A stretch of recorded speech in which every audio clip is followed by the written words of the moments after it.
Xiaofan's Wuxia Tales. Chapter 962. Whoosh! Wang Yuer flashed and landed in front of Qin Feiyang's private room. Then she walked in slowly and closed the door. "Steward Pang, who is she?" someone in the hall immediately asked. Pang Su said in a deep voice, "She's someone you can't afford to offend." "Can't afford to offend?" Someone was surprised. Pang Su said, "Have you heard of the charm technique?" "Charm technique? I know, she's Wang Yuer." Yes, it's her." It's said that she has been in seclusion for more than 100 years. Many people have only heard of her but have never seen her. The hall immediately became lively and everyone was talking about it. However, there was dead silence in the private room. Qin Feiyang sat in front of the tea table and didn't entertain Wang Yuer. He just tasted the food by himself. Wang Yuer sat opposite Qin Feiyang and looked at him curiously in silence. "I can't figure it out." Suddenly, Qin Feiyang shook his head. "What can't you figure out?" Wang Yuer was stunned and asked. Qin Feiyang looked up at her and said lightly, "Elder Wang is such a good person. How can he have a granddaughter like you?" Wang Yuer's red lips curled up. She actually got up and sat directly on Qin Feiyang's thighs. Her two lotus-like arms hooked around Qin Feiyang's shoulders. She smiled and said, "Then tell me, how am I?" Qin Feiyang didn't expect Wang Yuer's behavior to be so bold. Her charming body fragrance rushed to his face. The majestic twin peaks were right in front of him. Qin Feiyang only felt that the blood in his body was spurting and his mouth was dry. At this time, Wang Yuer leaned forward and clung to Qin Feiyang's chest. Her red lips moved to Qin Feiyang's ear and she whispered, "Tell me quickly." This posture was like a bunch of couples in love, leaning on each other and being as intimate as possible. If it were other men, they would have lost control long ago. Qin Feiyang was also feeling very uncomfortable at this moment. He was desperately suppressing the evil fire in his heart. It was not because his willpower was not good enough, but because Wang Yuer's charm technique was too terrifying. It could not penetrate his body at all. "Don't you want to be intimate with Big Sister now? Don't be shy. If you want to, just say it. The bedroom is just next door. I can satisfy you at any time." Wang Yuer got up from Qin Feiyang's body. As she spoke, she stretched out her jade-like hands and gently rubbed Qin Feiyang's chest. Qin Feiyang was about to collapse. This woman was simply a little vixen who wanted people's lives. He finally understood why young Master Hao was so afraid of Wang Yuer. In the face of such teasing, no matter how strong a person's willpower was, they would still collapse.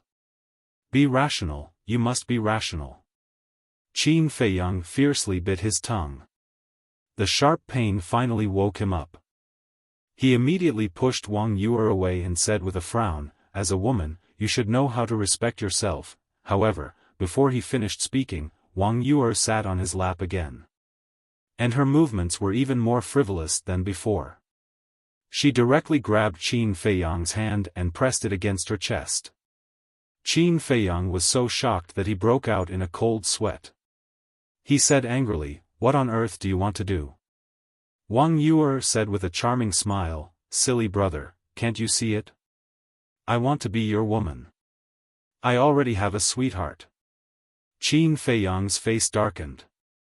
If he believed this kind of nonsense, then he would really be a fool. "You have a sweetheart?" Wang Yuer's face froze, and then she said with a smile, "Is she prettier than me?" "Of course she is." Qin Feiyang said. "Are you sure there is a woman more beautiful than me in this world?" As Wang Yuer spoke, her temperament suddenly changed. Her whole body was full of charm. In the past, she was an irresistible calamity, but now, she was a beauty that could drive anyone crazy. Even the air in the private room had undergone a subtle change, and it was filled with a kind of uncontrollable emotion. She had activated the real charming skill. And in an instant, Qin Feiyang's eyes became dull. Then, his eyes were bloodshot and filled with a sense of possessiveness. Then he raised his hands uncontrollably and held Wang Yuer's slender waist tightly. He even raised his head and kissed Wang Yuer's red lips. Seeing this, Wang Yuer's face changed slightly. Obviously, she was frightened by Qin Feiyang's move. But soon, she calmed down again, reached out to seal Qin Feiyang's mouth, and chuckled, "Answer me first, who is more beautiful?" "You are more beautiful," Qin Feiyang said without hesitation. At this moment, under the urging of the charming skill, his reason had been drowned by the evil fire in his heart. After that, he suddenly stood up, held Wang Yuer in his arms, and walked toward the bedroom. "What are you doing? Let me go." Wang Yuer's face turned pale and she quickly struggled. In fact, she just wanted to tease Qin Feiyang. She didn't really want to do anything. Besides, although she had practiced the charming skill and had teased many people, she had always kept her chastity. And when she had teased others before, she had never activated the charming skill, so she had never faced such a situation. And this was the first time. So when she saw Qin Feiyang was serious, she couldn't help but panic. But no matter how hard she struggled, Qin Feiyang didn't let go, as if he had been possessed. After entering the bedroom, Qin Feiyang directly laid her on the bed, and then violently tore Wang Yuer's clothes apart. Her jade-like delicate body was immediately exposed to Qin Feiyang's sight. "Ancestor Mu, I have already dispersed the charming skill. Wake up." Wang Yuer completely panicked and was extremely anxious. However, Qin Feiyang still turned a deaf ear to her. He suddenly pounced on Wang Yuer's body and instantly blocked Wang Yuer's red lips. Wang Yuer was stunned and stared blankly at Qin Feiyang, who had fallen into madness. She was kissed by force? "Bastard, get out of here." Immediately afterward, she roared and tears came out. Originally, with her cultivation, she could easily shake off Qin Feiyang. But she, who had never experienced anything, was at a loss and completely forgot the gap between her and Qin Feiyang. Especially this kiss, she was completely at a loss. Qin Feiyang didn't show any signs of waking up. He firmly pressed her hand and crazily demanded. But suddenly, there was a heart-wrenching pain in his heart, which made him unable to help but let out a beast-like howl. And there was a burst of strong light in his heart. This was the concentric knot. As long as he had intimate contact with other women, the concentric knot would act up. Finally, the exuberant evil fire in his heart disappeared, and the lost reason also recovered. "What am I doing?" Looking at the tearful Wang Yuer under him, he couldn't wait to slap himself in the face. But in addition to being annoyed, he also felt a little happy. This woman should be taught a lesson. Otherwise, she would think that all the men in the world could be played by her.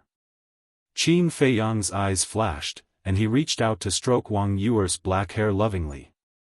He smiled and said, "Don't be afraid, I will be very gentle." After that, he lowered his head and kissed Wang Yuer's red lips. Bang! But at this moment, the door of the private room was kicked open, and a group of waiters rushed in aggressively. Qin Feiyang and Wang Yuer suddenly froze. Looking at the messy bed and the ambiguous scene, the group of waiters also froze. They heard Qin Feiyang's miserable howl and thought that something bad had happened, so they ran in. However, they never expected that it would be such a situation. Young Master Mu, Miss Yuer, Yu, Peng Su also ran into the private room in a hurry, his face full of worry. But when he saw Qin Feiyang and Wang Yuer sticking together intimately, he was dumbfounded on the spot. There was dead silence in the private room. "Get out!" Suddenly, Qin Feiyang and Wang Yuer shouted at the same time. "I'm sorry, I'm sorry to disturb you. Please continue. What are you looking at? Get out of here. Pang Su shivered and hurriedly apologized to the two of them. Then he roared at the waiters, turned around, and ran out in a hurry. Bang! The door was also closed. The room fell silent again. The two of them maintained their previous posture, staring at each other with their big eyes. All of a sudden, Qin Feiyang gave an evil smile and said, "Well, looking at you from such a close distance, you are really quite charming." Wang Yuer couldn't help blushing. Qin Feiyang asked again with a smile, "Tell me honestly, do you really want to be my woman?" Wang Yuer shook her head hard. "Don't lie. If you don't want to be my woman, why don't you blow me away? After all, with your strength, it's too easy to blow me away. Why don't we do it for real? It's also my first time. You won't lose out." Qin Feiyang smiled evilly. "Yes, my cultivation is stronger than his. Why should I be afraid of him?" After being reminded by Qin Feiyang, Wang Yuer finally remembered the gap between their cultivation. At this moment, a cold light flashed in her eyes and she kicked Qin Feiyang's lower abdomen. Hee hee. Qin Feiyang grinned. He had expected that Wang Yuer would do this. He got up at lightning speed and retreated quickly. "Bastard, I'm going to kill you." Wang Yuer immediately got up and pounced on Qin Feiyang with threatening gestures. But for this, Qin Feiyang was not nervous at all. Instead, he crossed his arms and looked at Wang Yuer's body evilly, saying, "It's exposed." Wang Yuer's delicate body stiffened. She hurriedly grabbed the blanket and wrapped it around her body. Not daring to move anymore, she stared fiercely at Qin Feiyang. And gradually, her eyes became misty as she squatted on the bed and curled up. Her face was filled with grievance. Seeing this, Qin Feiyang's heart softened. This woman looked frivolous, but she was actually quite weak and innocent. Otherwise, she wouldn't have been so flustered when he forcefully kissed her. He walked forward with a trace of apology on his face and said, "I'm sorry, it was my fault just now.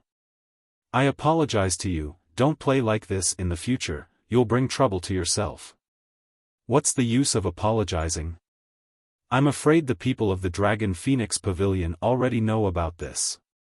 How do you want me to face others in the future?" Wang Yuer glared at him. "How can you blame me for this? If you didn't tease me, would all of this have happened?" Qin Feiyang said. Wang Yuer had nothing to say, and could only glare at Qin Feiyang angrily. Sigh. Qin Feiyang sighed softly and said, "All right, I'll go out and explain it to them right away." With that, he got off the bed, tidied up his clothes, and walked towards the door. "Stop!" Wang Yuer hurriedly said. "What's wrong now?" Qin Feiyang raised his eyebrows. "So many people saw it. If you go out and explain now, wouldn't it be more conspicuous?" Wang Yuer said. Qin Feiyang frowned. What Wang Yuer said did make sense. In this situation, explaining was equivalent to covering it up. It was useless.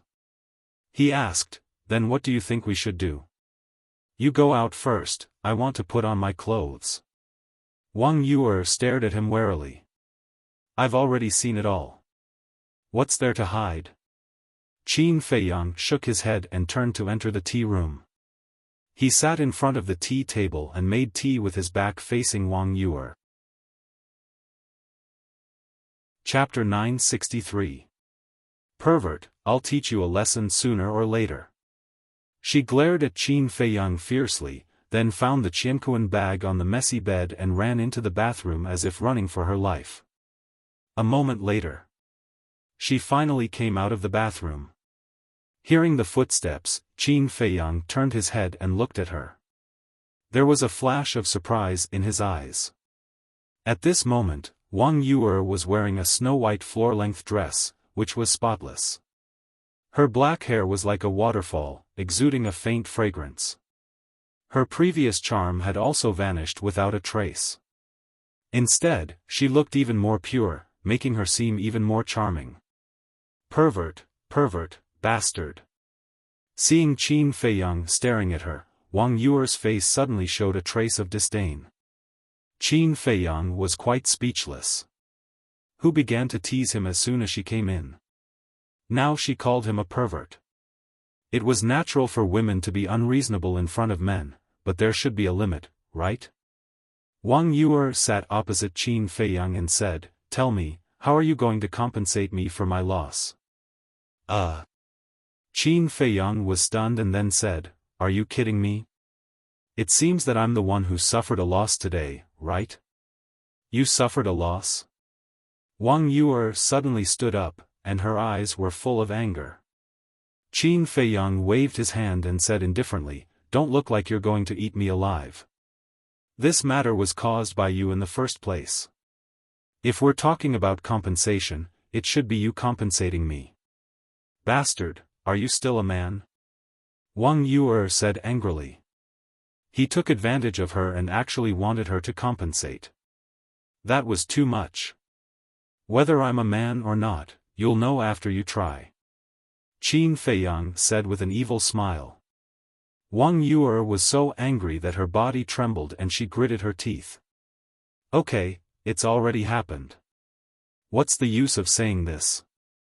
The most important thing is to think about how to explain it to everyone," Qin Feiyang said. "She heard about it." Wang Yuer slumped in the chair and sighed. "It's hard to explain.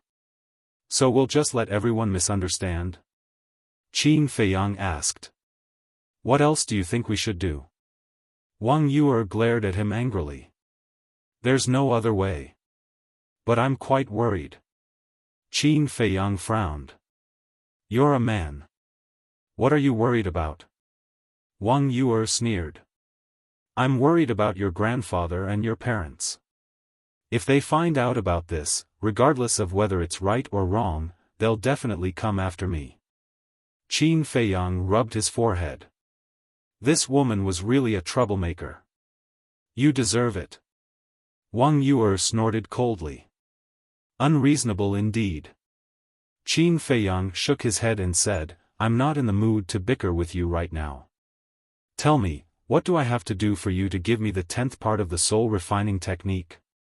"You want the soul refining technique now? Do you think it's possible? I'm telling you, this isn't over." Wang Yuer snorted, got up, opened the portal, and left without looking back. Headache. Looking at Wang Yuer's back, Qin Feiyang felt extremely irritated. Why was he so unlucky to meet such a difficult woman? Dong. Soon. There was a knock on the door. "Come in." Qin Feiyang sorted out his emotions and looked at the door. As soon as he finished speaking, Pang Su pushed the door open and entered. He looked at Qin Feiyang and said with a smile, "Mr. Mu, Miss wants to see you." Qin Feiyang was stunned. Didn't this lady never see anyone? Why did she suddenly want to see him in person? Qin Feiyang asked, "Did your lady say anything else?" "No." Pang Su shook his head. Qin Feiyang's eyes flashed. He got up and walked to Pang Su, saying with a faint smile, "Steward Pang, please lead the way." "My pleasure." Pang Su chuckled, turned around, and walked along the corridor to the top floor. At the same time, seeing Qin Feiyang walk out of the elegant room, the people in the hall also had a strange look in their eyes. "Mr. Mu, you're really good." Suddenly, Pang Su said with a smile, with an inexplicable ambiguous tone. "What do you mean?" Qin Feiyang was stunned and asked suspiciously. "Others might not be familiar with Miss Yu, but I know her very well. Not only is she beautiful, her talent is also good, and her family background is unparalleled. In the past, who knows how many young elites pursued her, but she never looked at them in the eye." Pang Su said with a smile. Qin Feiyang frowned. So you're saying that I should feel honored? Shouldn't you? Pang Su asked. Qin Feiyang smiled helplessly and did not reply. Because he really did not know how to answer. Pang Su did not say anything else. Not long later. The two of them arrived at the door of the young lady of the Dragon Phoenix Pavilion. Pang Su pushed open the door and retreated to the side, smiling. Young master, please enter.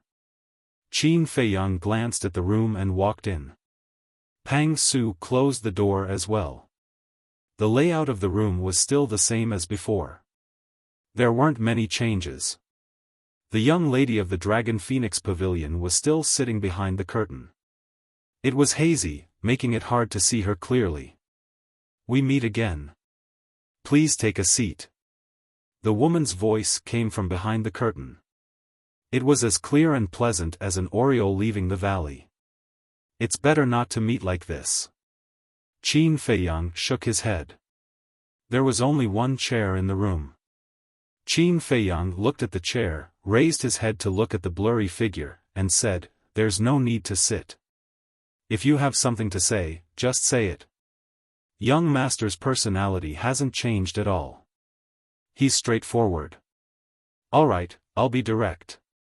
I saw everything between you and Wang Yu. I hope that no matter what conditions Wang Su puts forward to you in the future, you will agree. The young lady of the Dragon Phoenix Pavilion said. You saw it? Qin Feiyang raised his eyebrows. Yes. As long as it's in the Dragon Phoenix Pavilion, nothing can be hidden from me. You can think that every pavilion is under my surveillance. The young lady of the Dragon Phoenix Pavilion said. Qin Feiyang's heart trembled. No wonder this woman knew that he had come to the Dragon Phoenix Pavilion immediately. Then. He said in a deep voice, then last time, young Master Hao and I set up a trap to kill Guofeng. I know that too. But don't worry, I'm a businessman. I won't meddle in other people's business. The woman said. Qin Feiyang believed in this point. Because if this woman really wanted to say something, she would have said it long ago. She wouldn't have waited until now. Who is Wang Su? Qin Feiyang asked. The woman said, Wang Yu's grandfather. Qin Feiyang frowned. How do you know that he will raise conditions with me? It's very simple. Wang Yu is his only granddaughter, and he loves her more than anyone else. As for the matter between you and Wang Yu if there is no reasonable explanation, then Wang Yu's reputation will be damaged. Wang Su will not let this happen. He will definitely come forward to settle it. The woman said. Qin Feiyang's pupils constricted, and asked, How? I don't know. In short, no matter what he says, you have to agree. Even if he asks you to marry Wang Yu you can't refuse. The woman said. Qin Feiyang raised his eyebrows and said, Why should I listen to you? Because I won't harm you. The woman was silent for a moment and said. You may know a person for a long time, but not his heart. Besides, I know nothing about you. How do I know that you won't harm me? Qin Feiyang sneered. The woman fell silent again. After a long time, she said, In this central divine kingdom, you can only trust me, Qin Feiyang. Boom! Qin Feiyang was like a bolt from the blue, his mind rumbling. This woman actually knew his identity? Swish! Suddenly. He took a step forward and lifted the curtain, wanting to see who this woman was. But before he could lift it, an invisible force pounced on him, knocking him back. So strong. Qin Feiyang's gaze trembled. Although this woman did not release her aura, but from the invisible force, he could instantly determine that this person's cultivation was definitely not lower than the War King. Who exactly are you? Qin Feiyang's face was as gloomy as water. The woman said, Knowing too much might not be a good thing for you. Let's go. Qin Feiyang clenched his fists, making a cracking sound. This feeling of being manipulated by others made him extremely displeased. However, in the end, his rationality prevailed over his impulse. He looked deeply at the woman's figure, opened the teleportation door, and directly returned to the alchemy room. He stood there, deep in thought. In the entire Forgotten Continent, the only people who knew his identity were the Mu family and the mysterious lady. And in his opinion, both of them were possible, so it was hard to judge. Suddenly, he thought of the old man who helped him in the land of inheritance. Could this person be related to the young lady of the Dragon Phoenix house? He couldn't figure it out. Qin Feiyang rubbed his forehead, then opened the stone door of the alchemy room and walked towards the number 1 alchemy room. Dong! Walking to the door, he lightly knocked on the stone door. Soon, the stone door slowly opened. Pei Yi was sitting in the lounge, with an exquisite coffee table in front of him. A teapot was steaming, and the fragrance of tea filled the air. Mo Feng was also there. At the same time, upon sight of Qin Feiyang, Pei Yi and Mo Feng were slightly stunned. Pei Yi then smiled and said, "What brings you here today?" "What brings you here?"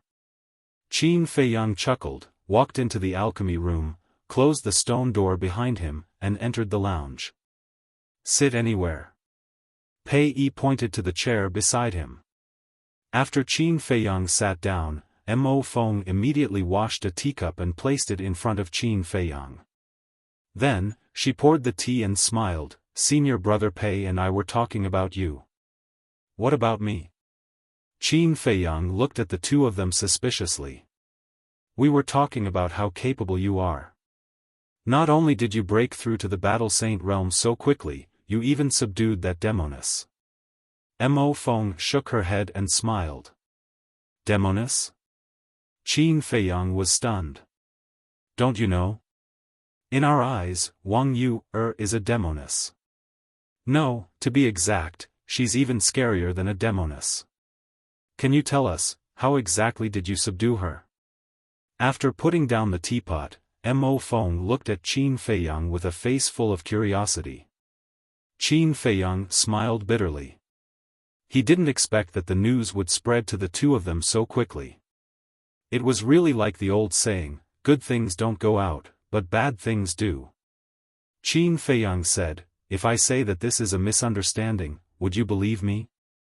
Pei Yi and Mo Feng looked at each other and couldn't help but shake their heads and smile. Obviously, they didn't believe him. However, the two of them were tactful and didn't dwell on this issue. Most importantly, the current Qin Feiyang was no longer someone they could control. Pei Yi picked up the teacup, took a sip, and said with a smile, "I know you don't visit me for no reason. Tell me, what do you want from me?" "I want to know who has the best relationship with Mount Wu in the main pagoda," Qin Feiyang said. Pei Yi was surprised and said, "Why are you suddenly asking about Mount Wu?" "Yes. Now that you've broken through to the Battle Saint realm, you can enter the sacred ground at any time. The position of the king of the 10 pill pagodas is meaningless to you. Besides, aren't you not interested in the position of king?" Chapter 964.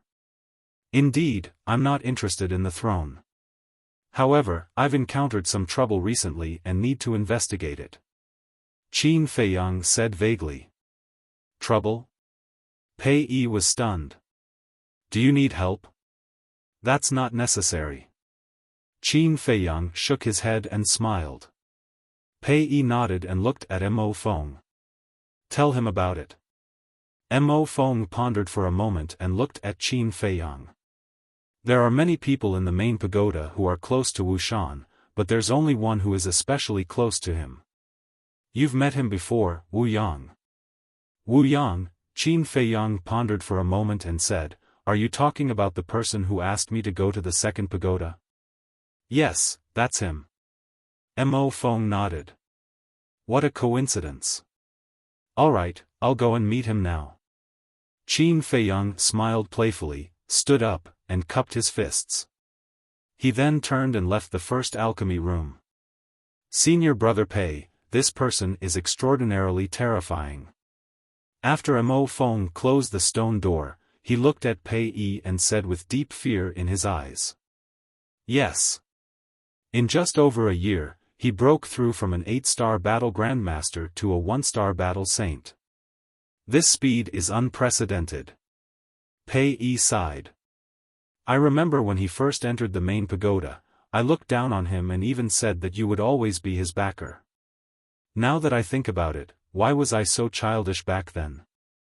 Mo Feng shook his head and laughed at himself. There are some people in this world that you can't look at with ordinary eyes. And this ancestor Mu is such a person. Pei Yi said. Mo Feng nodded. The second pagoda. Qin Feiyang didn't try to hide anything as he walked in openly. And everyone who met him had a trace of fear in their eyes. Which alchemy room is Wu Yang in? The layout of the second pagoda was the same as that of the first pagoda.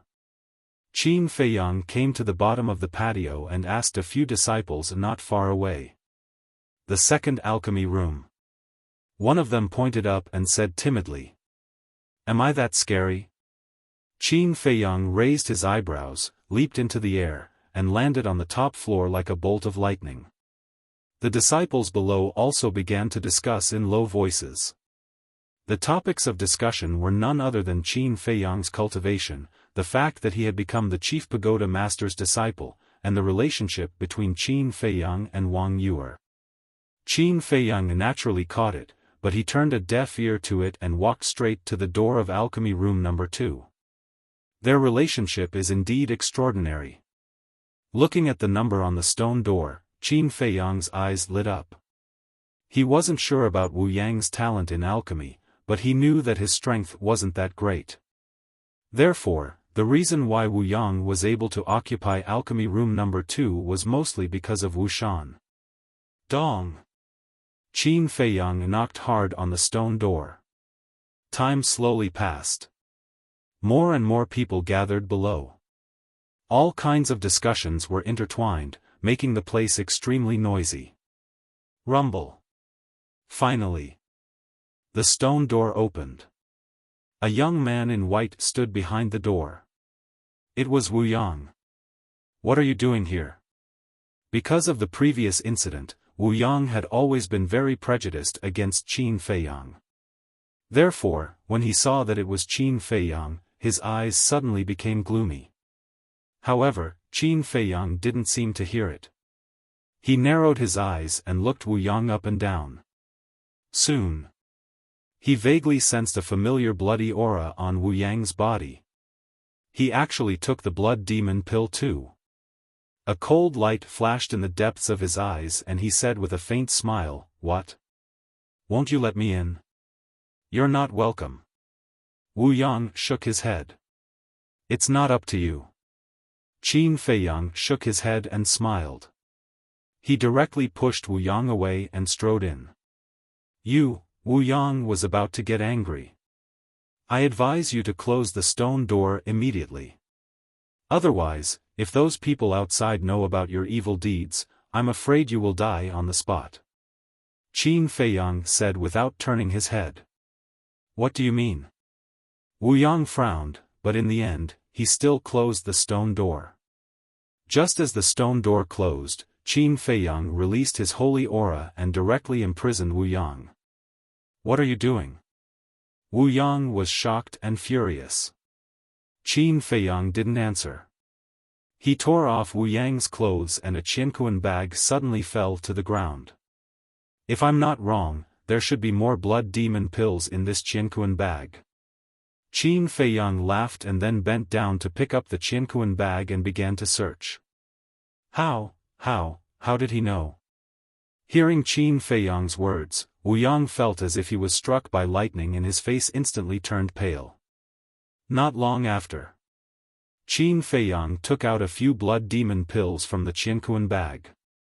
Seeing this, Wu Yang was completely desperate. Qin Feiyang glanced at the blood demon pills, then looked at Wu Yang and said with a smile, you've got guts." As he spoke, he also withdrew his holy aura. Plop. Wu Yang immediately knelt on the ground and begged, "Junior brother Mu, no, no, senior brother Mu, please, don't tell anyone. I'll do whatever you want me to do, it's too late. Young Master Hao already knows about this." Qin Feiyang said. "What? Even young Master Hao knows?" Wu Yang's face was ashen and terrified to the extreme. "Yes. But at present, he only knows that Wuxian is taking blood demon pills to improve his cultivation, but he doesn't know that you are also taking them." Qin Feiyang said. "This is a good thing," Wu Yang said instinctively. "This is indeed a good thing. Because as long as I don't say it, young Master Hao will never know." Qin Feiyang laughed. Wu Yang looked at Qin Feiyang in a daze and suddenly understood and said, "What do you want me to do to keep this secret?" "Very smart. First, I want 3 kinds of 7th grade alchemy fire. Second, find out the location of Mujia's lair as soon as possible. Third, if there is any movement in your Qilan tribe, you must tell me as soon as possible." Qin Feiyang said. This, Wu Yang was dumbfounded. The third point is not difficult, but with the 7th grade alchemy fire and Mujia's lair, it is impossible to do. Whether you can do it or not is your business, I just want the result. Qin Feiyang said. "Well, I will try my best." Wu Yang gritted his teeth and nodded. Because he knew that he had no choice but to agree. "Then I will wait for your good news. In addition, go and fake a scene of Wu Shan being killed." Qin Feiyang said. "Brother Shan is dead?" Wu Yang's face suddenly changed. "Yes, I killed him. Only blame him for being stupid and overconfident to come and attack me." Qin Feiyang smiled coldly, and then his hands formed a seal. A seal of slavery appeared in an instant and merged into Wu Yang's head. He did this just in case. After the seal of slavery was completed, he did not continue to stay and immediately opened the portal to leave. Even Brother Shan was killed. Wu Yang took a long time to recover, and sadly said, "Brother Shan, why are you so stupid? Of all people to mess with, you had to provoke this evil star. Now, you dragged me down with you." In addition to the sadness, he also began to resent Wu Shan. If it weren't for Wu Shan's repeated instigation, he wouldn't have touched this blood pill. "It's you who put me in this situation, I can only let you down." After a while, Wu Yang muttered to himself as he opened a teleportation gate and walked in. Late that night, Wu Yang returned to the main tower with blood all over his body, both of his arms were broken. And, he also brought back a piece of news that shocked countless people. Wu Shan was dead. The specific situation was that he and Wu Shan went to the mountains to hunt in the afternoon, and when they were about to return in the evening, they were suddenly attacked by a saint beast. Wu Shan was killed on the spot. And even his body was swallowed by the saint beast. He himself had only managed to escape with great difficulty. And because of the relationship between Wu Yang and Wu Shan, after hearing this news, whether it was the people of the main tower or the people of the Qilan tribe, they didn't have any doubts. Of course. After all, Wu Shan was the king of the second tower. His death was a great loss to the Qilan tribe and the main tower. They all felt angry and regretful. However, the tragedy had already happened, so they could only accept it. Only Qin Feiyang knew that this was a lie made up by Wu Yang. No. There was another person who knew. This person was young Master Hao.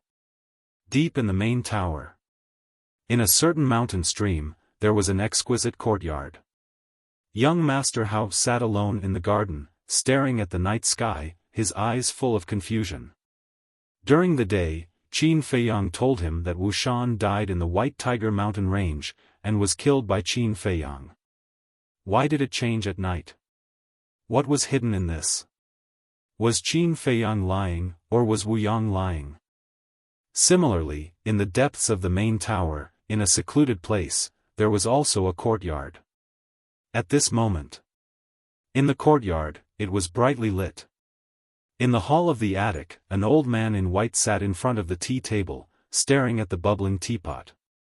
His hands were clenched together, and his old face was full of anger. It was Elder Wang. On the left and right sides of the tea table, there was a middle-aged couple sitting. Both of them looked middle-aged. The man was more than 1.8 meters, neither fat nor thin, wearing a purple robe.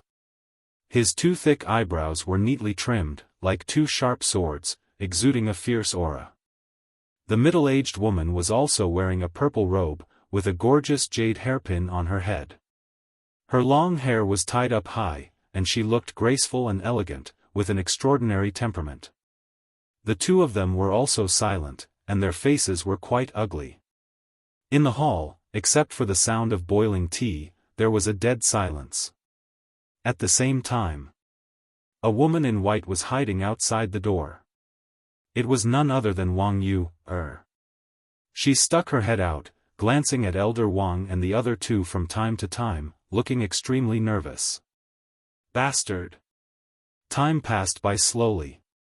Suddenly, Elder Wang slammed his palm on the coffee table, and the boiling teapot was immediately sent flying. It rolled onto the floor and shattered into pieces with a loud crack. Wang Yu's delicate body trembled, and she immediately retracted her head, her face full of panic. Seeing Elder Wang flip out, the middle-aged couple was also a little nervous and worried. Whoosh! Suddenly, Elder Wang looked at the door with an aggressive gaze and shouted, "How long are you going to stand outside? Get your ass in here. Bastard, it's all your fault." Wang Yu cursed secretly. The person she was cursing was naturally Qin Feiyang. Chapter 965. Look up at me. Wang Su shouted coldly. He usually only doted on Wang Yu and was even afraid that she would melt in his hands. But at this moment, he just couldn't control the anger in his heart. Wang Yu's delicate body trembled as she raised her head and looked at Wang Su pitifully. 2 drops of tears were squeezed out of her eyes. "Don't pretend to be pitiful." Wang Su ignored her and said in a deep voice, "Do you know how much this matter has affected us?" "I know," Wang Yu nodded and immediately explained, "But grandfather, I was forced. It's all that bastard Ancestor Mu's fault." "Forced? Ancestor Mu is just a 1-star battle saint. How can he force you, a 9-star battle saint, to do such a thing? Do you think I'm stupid?" Cough cough. Wang Su became angrier as he spoke and finally coughed violently. "Father, don't be angry. It's not good for your health to be angry." The purple-clothed woman immediately stood up and gently patted Wang Su's back. At the same time, she gave Wang Yu a look. Wang Yu looked at the purple-clothed woman and then lowered her head, saying, "Grandfather, I was wrong. I won't dare to do it again." Wang Su took a deep breath and gestured for the purple-clothed woman to leave. The purple-clothed woman looked at Wang Yu helplessly and returned to her seat, remaining silent. Wang Su looked at Wang Yu for a moment and suddenly pointed to the middle-aged couple. He looked at Wang Yu and said, "Your parents are high-ranking people in the main pagoda. As for your grandfather, although I'm old, I'm still a person of virtue and prestige. Now that you've done such a thing, where are our faces? Yes. We've always warned you not to use charm unless it's a last resort. Why didn't you listen?" The purple-clothed man next to him also sighed. "Father, mother, grandfather, I really didn't mean it. Please forgive me." Wang Yu looked at the 3 of them and lowered her head. In fact, she also felt wronged. Not only was she taken advantage of, but she also came back to be scolded. What was going on? Looking at Wang Yu's appearance, the purple-clothed woman couldn't bear it. She turned to Wang Su and said with a smile, "Father, you see, it has already happened. You also knows her mistake. Please calm down and don't scold her." "Scolding her and your heart ached?" "I'm telling you, I still want to beat her up. And you guys, if it weren't for you guys spoiling her and accommodating her in everything, would she have dared to do such a thing today?" Wang Su vented his anger on the middle-aged couple. "Father, that's not right. Aren't you the one who usually dotes on you the most? Why are you blaming us now?" The purple-clothed woman was displeased. "What is it? Can't I say that you are?" Wang Su was fuming with rage. "Yes, but," the purple-robed woman nodded, but before she could finish her sentence, the purple-robed man beside her transmitted his voice, "Can't you see that the old man is in a fit of anger? Stop talking so much." The purple-clothed woman's lips moved, but she chose to remain silent in the end. Then, the purple-robed man looked at Wang Su and said with a smile, "Father, now that things have come to this, it's useless to say more. It's better to think about how to solve this problem." After a moment of silence, Wang Su pointed to the door and said to Wang Yuer, "Stand outside. Go quickly. Don't make your grandfather angry again." The middle-aged couple immediately sent voice transmissions to Wang Yuer. Wang Yuer turned around and walked out aggrievedly. Wang Su waved his sleeve and the door closed with a bang. Wang Yuer put her ear on the door, wanting to hear what the three of them were talking about. But there was no sound from inside. Obviously, Wang Su and the other two in the room were secretly communicating. A moment later, Wang Su finally walked out and glanced at Wang Yuer, saying in a deep voice, "I'm going to meet the chief pagoda master, and from now on, without my order, you're not allowed to leave this place." "Yes." Wang Yuer lowered her head and replied like an obedient child. "Humph." Wang Su snorted and turned into a stream of light, disappearing into the night sky at lightning speed.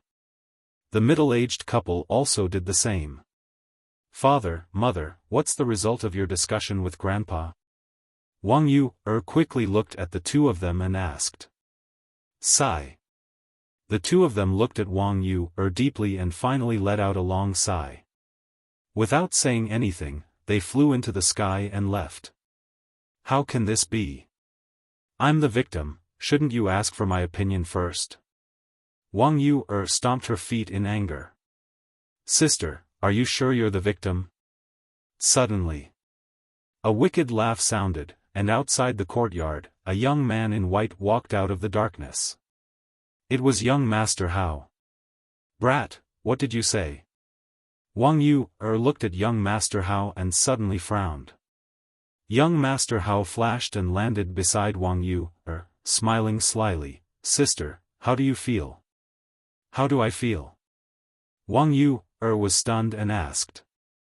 Young Master Hao said, "Nonsense, of course it's the feeling of being intimate with Ancestor Mu. Are you courting death?" Wang Yuer stretched out her claws and grabbed young Master Hao's face. "Ouch, ouch, ouch. Let go." For a time, young Master Hao howled miserably. "Humph." Wang Yuer snorted and let go of her hand. Staring at the night sky, she said, "This bastard, I will not let him go." "Alas. Brother Mu, you're on your own now." Looking at Wang Yuer's fierce look, young Master Hao couldn't help shaking his head and sighing, muttering secretly. "By the way, what are you doing here? Don't tell me you're here to laugh at me." Wang Yuer turned to look at young Master Hao, and the threat in her eyes was not concealed at all. "You're my most respected sister. How can I be here to laugh at you?" Young Master Hao said righteously. In fact, he was here to laugh at her. "Then what are you here for?" Wang Yuer frowned. Young Master Hao sneakily glanced around and said with a low voice, "I'm here to give you advice." Wang Yuer's eyes lit up, and she said, "Tell me." "Ancestor Mu, this bastard, how dare he bully you? We can't let him go easily." So I think it's best to kill him directly. Young Master Hao said indignantly, but there was a hint of ridicule in his eyes. How dare you trick me? You're courting death. Wang Yu's veins suddenly bulged, and she showed a fierce look. Seeing that the situation was not good, young Master Hao decisively slipped away and laughed without looking back. Sister, this is called evil people will be dealt with by evil people. Let's see if you dare to tease us in the future. Then he quickly disappeared into the night sky, leaving Wang Yu standing alone at the door, sulking. In the sky. The waning moon hung high in the sky, and the moonlight was hazy. Whoosh! Somewhere in the sacred ground, there was a tall ancient tower. From afar, it looked like an ancient fierce beast lurking in the night. This was the sacred tower. Suddenly, with a piercing sound, a purple stream of light rushed out of the sacred tower and broke through the sky like lightning. At the same time, in the alchemy room of the first tower, Qin Feiyang sat cross-legged in the cultivation room, closing his eyes and meditating. Without the need to copy the 6-word formula, coupled with the talent given to him by the purple gold dragon blood, his cultivation speed was faster than before. So he didn't want to waste a minute or a second. Besides, there were still 2 years before the miracle would open, and he didn't have time to waste. Time passed by. Dong! Suddenly, there was a knock on the door. Qin Feiyang opened his eyes, and there was a trace of suspicion in his eyes. Who would come to find him in the middle of the night? He got up and walked to the door. When he opened the stone door, a young man in purple suddenly entered his sight. Qin Feiyang's pupils shrank. This person was tall, and his face was like jade.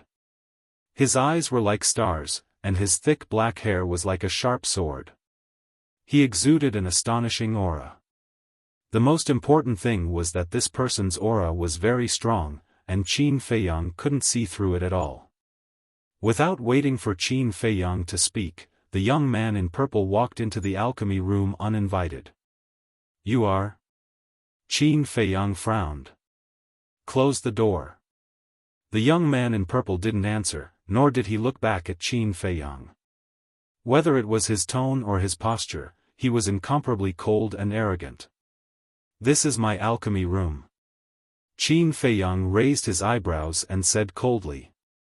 As long as this person was a little polite, he would welcome him with a smile, but this person was too rude. As for those who were rude and unreasonable, he had never been kind to them. The young man in purple slowly turned around and looked at Qin Feiyang with an aggressive gaze. If there's nothing else, please leave. Qin Feiyang said indifferently, turning a blind eye. You're really as arrogant and overbearing as the rumors say. But I'm not just anyone. You'd better be sensible and close the door immediately. The young man in purple smiled coldly with a commanding tone. Huh, Qin Feiyang laughed and said, who do you think you are, ordering me around here? Then listen carefully. I'm one of the 3 kings of the Holy Tower, the direct disciple of the Holy Tower Master, and the son of the Qilin tribe's leader, Wuxia. And your alchemy room number 10 is the leftover one. Now tell me, do I have the right to order you around? Wuxia said proudly. Qin Feiyang was extremely surprised. He didn't expect this person to have so many identities. The key was that each identity was scary enough. The king of the Holy Tower, the disciple of the Holy Tower Master, the son of the Qilin tribe's leader, this person was truly loved and doted on by everyone. Wait a minute. The son of the Qilin tribe? Qin Feiyang's heart trembled and said, who is Wu Xiao to you? Wu Jian said, he's my younger brother. I see. Qin Feiyang came to a realization and said, as far as I know, your younger brother was killed by Qin Feiyang. Since you're so strong, why don't you go find Qin Feiyang for revenge? Why come here to intimidate me? Or did Wu Jian already know his true identity? Hearing these words, Wu Jian's eyes flashed with killing intent and said, you don't need to say this. Qin Feiyang, that ant, will die under my sword sooner or later. Then I'll wait and see. Qin Feiyang chuckled. At the same time, he was secretly relieved. Wu Jian's words were enough to show that he didn't know he was Qin Feiyang. Qin Feiyang closed the stone door and said indifferently, "Speak, why are you looking for me?" "Leave the main tower immediately." "No, leave the central divine kingdom and never show yourself in front of Wang Yu, again," Wu Jian said. Qin Feiyang was stunned. So it was because of Wang Yu, He looked at Wu Jian's eyes and found that when Wu Jian mentioned Wang Yu, there was a trace of admiration in his eyes. He immediately understood. Chapter 966. I'm really a fool. Qin Feiyang sighed. Because of Wang Yuer's nonsense, not only did he have to worry about Wang Su and Wang Yuer's parents, but he also attracted such a powerful love rival. The key was that he couldn't explain it clearly. Because no one would believe him even if he did. What a headache.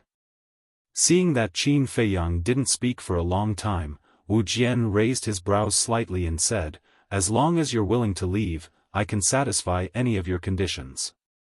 Qin Feiyang looked up at Wu Yan and frowned. "Who do you think I am? Stop pretending. Didn't you take a fancy to Wang Yuer because of her family background?" Wu Jian sneered. Qin Feiyang shook his head and laughed. It seemed that this person was not only arrogant but also self-righteous. "I don't want to waste too much time on you. Tell me, what do you want?" Wu Jian said. That gaze was as if he was looking at an insignificant and pitiful worm. "What do I want?" Qin Feiyang smiled coldly and said, "I want to ask you, Wang Yuer is already my woman now. Don't you dislike her?" "Damn it! You and her have really," Wu Jian was furious. He took a step forward and grabbed Qin Feiyang's clothes on his chest. His eyes were as sharp as a blade. "Yes. We are already in the Longfeng house. What's done can't be undone. Maybe soon, she will be pregnant with my child." Qin Feiyang didn't resist and nodded with a smile. "I'm going to kill you." Wu Jian's face was ferocious and murderous. "Do you dare? We are now in the main tower. Moreover, I will soon become the direct disciple of the main tower master. Killing me is destroying your own future." Qin Feiyang sneered. Wu Jian's pupils constricted as he looked coldly at Qin Feiyang, but in the end, he let go and shook his head. "As long as I can get her, I don't care about anything." Qin Feiyang was surprised. He had already said so, but this person actually accepted it. Wasn't this person too magnanimous? Qin Feiyang's eyes flashed, and he teased, "What if you, really has my child? Who do you think you are? What right do you have to call her so intimately?" Wu Jian roared angrily, his hands tightly clenched together. It was obvious that his patience had been ground to the limit. "First of all, I'm Yuer's man. Naturally, I can call her that.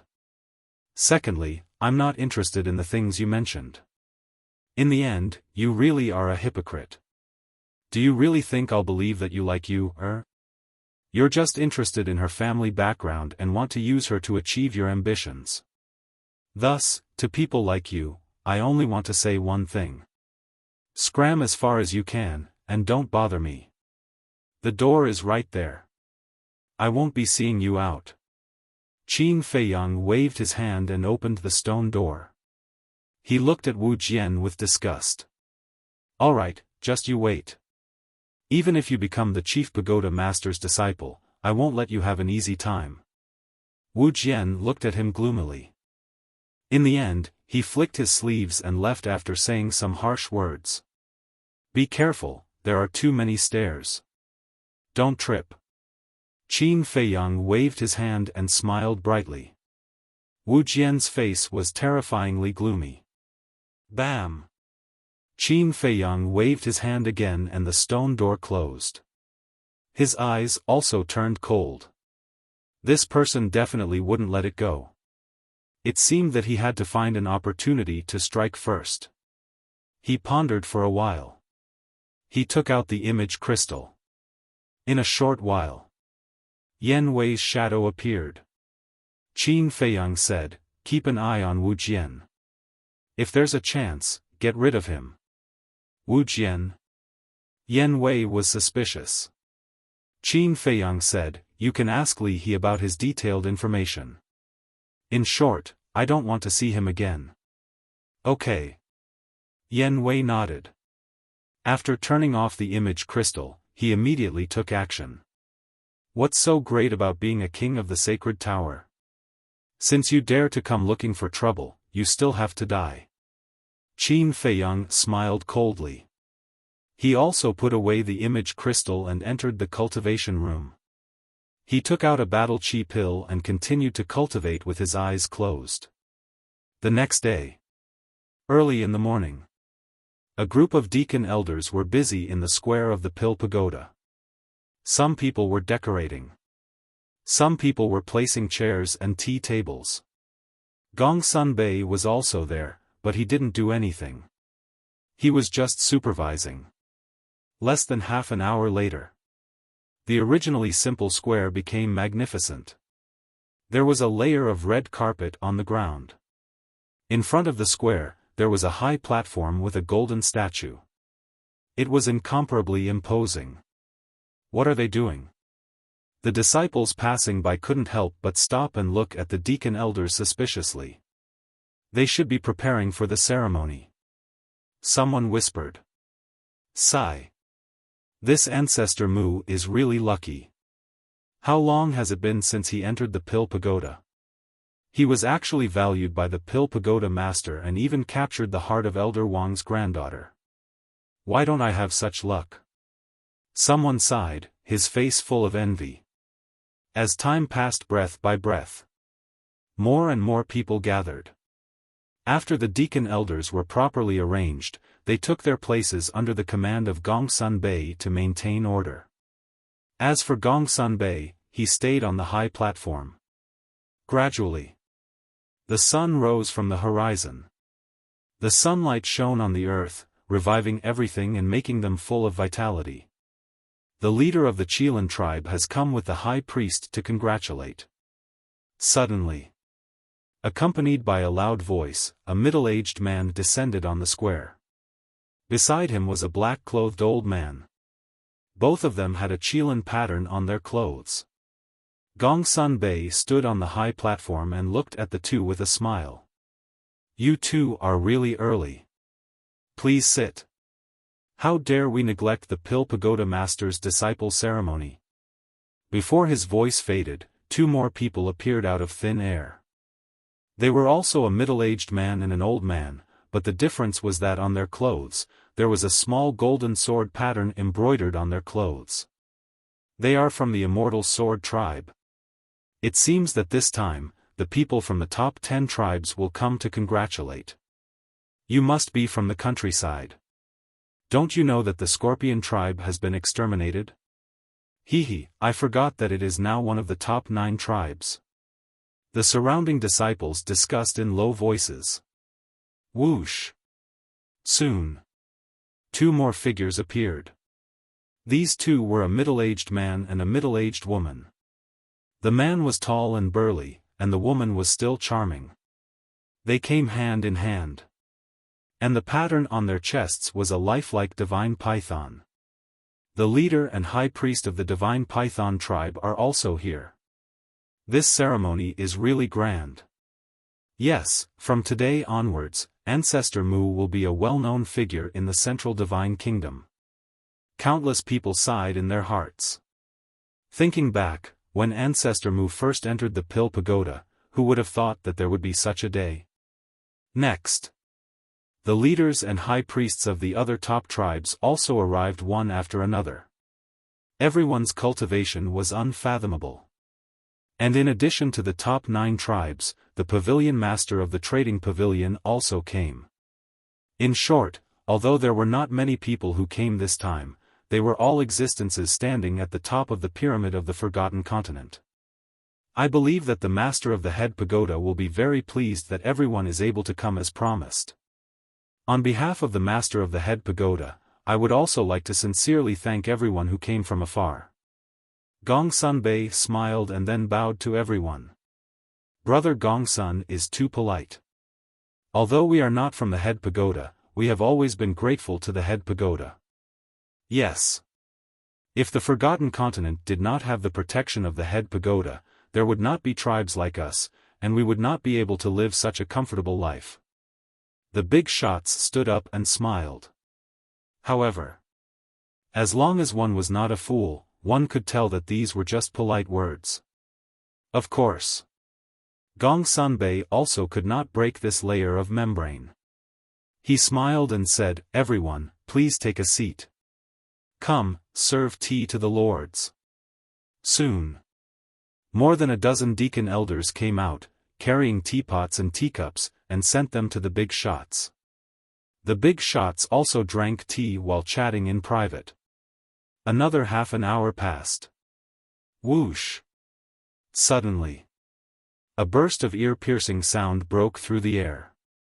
Following closely, one figure after another landed on the square. There were men and women, old and young, and their auras were all extremely powerful. Hanging from their waists was a pure gold medallion. That's right. They were all divine envoys, and there were hundreds of them. As soon as these divine envoys arrived, the square immediately fell silent. Because they all knew that the master of the head pagoda was about to arrive. Sure enough. In less than 10 breaths, the master of the head pagoda appeared on the high platform in front of them out of thin air. And behind the master of the head pagoda, there were dozens of people. Young Master Hao, Wang Yu, Wang Su, and Wang Yu's parents. The rest were the 10 tower masters of the Pill Pagoda, the 10 peak masters of the Warrior Mountain Range, and the law enforcement elders. Greetings, master of the head pagoda. Everyone below all stood up and bowed. The disciples around even knelt down to worship. Tisk, what's there to worship? But in the crowd, there was a person with a trace of disdain in his eyes. It was Fatso. And Chu Xian was also next to him. In fact, Fatso was not interested in this so-called grand ceremony at all. It was because Chu Xian was coming that he followed to take a look. Today is a very special day. Everyone, don't be so polite, please sit down. The master of the head pagoda said with a smile. The disciples around got up one after another. The big shots also returned to their seats one after another. And the people on the high platform also took their seats one by one. The master of the head pagoda sat in the center, under the golden statue. Next was Elder Wang Yu's parents. Next were the peak masters, tower masters, and law enforcement elders.